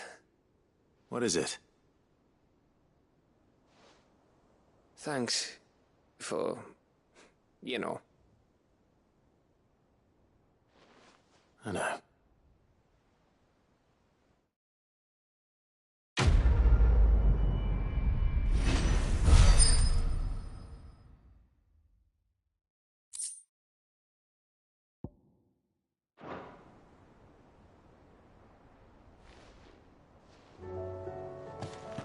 Do you think they'll come back?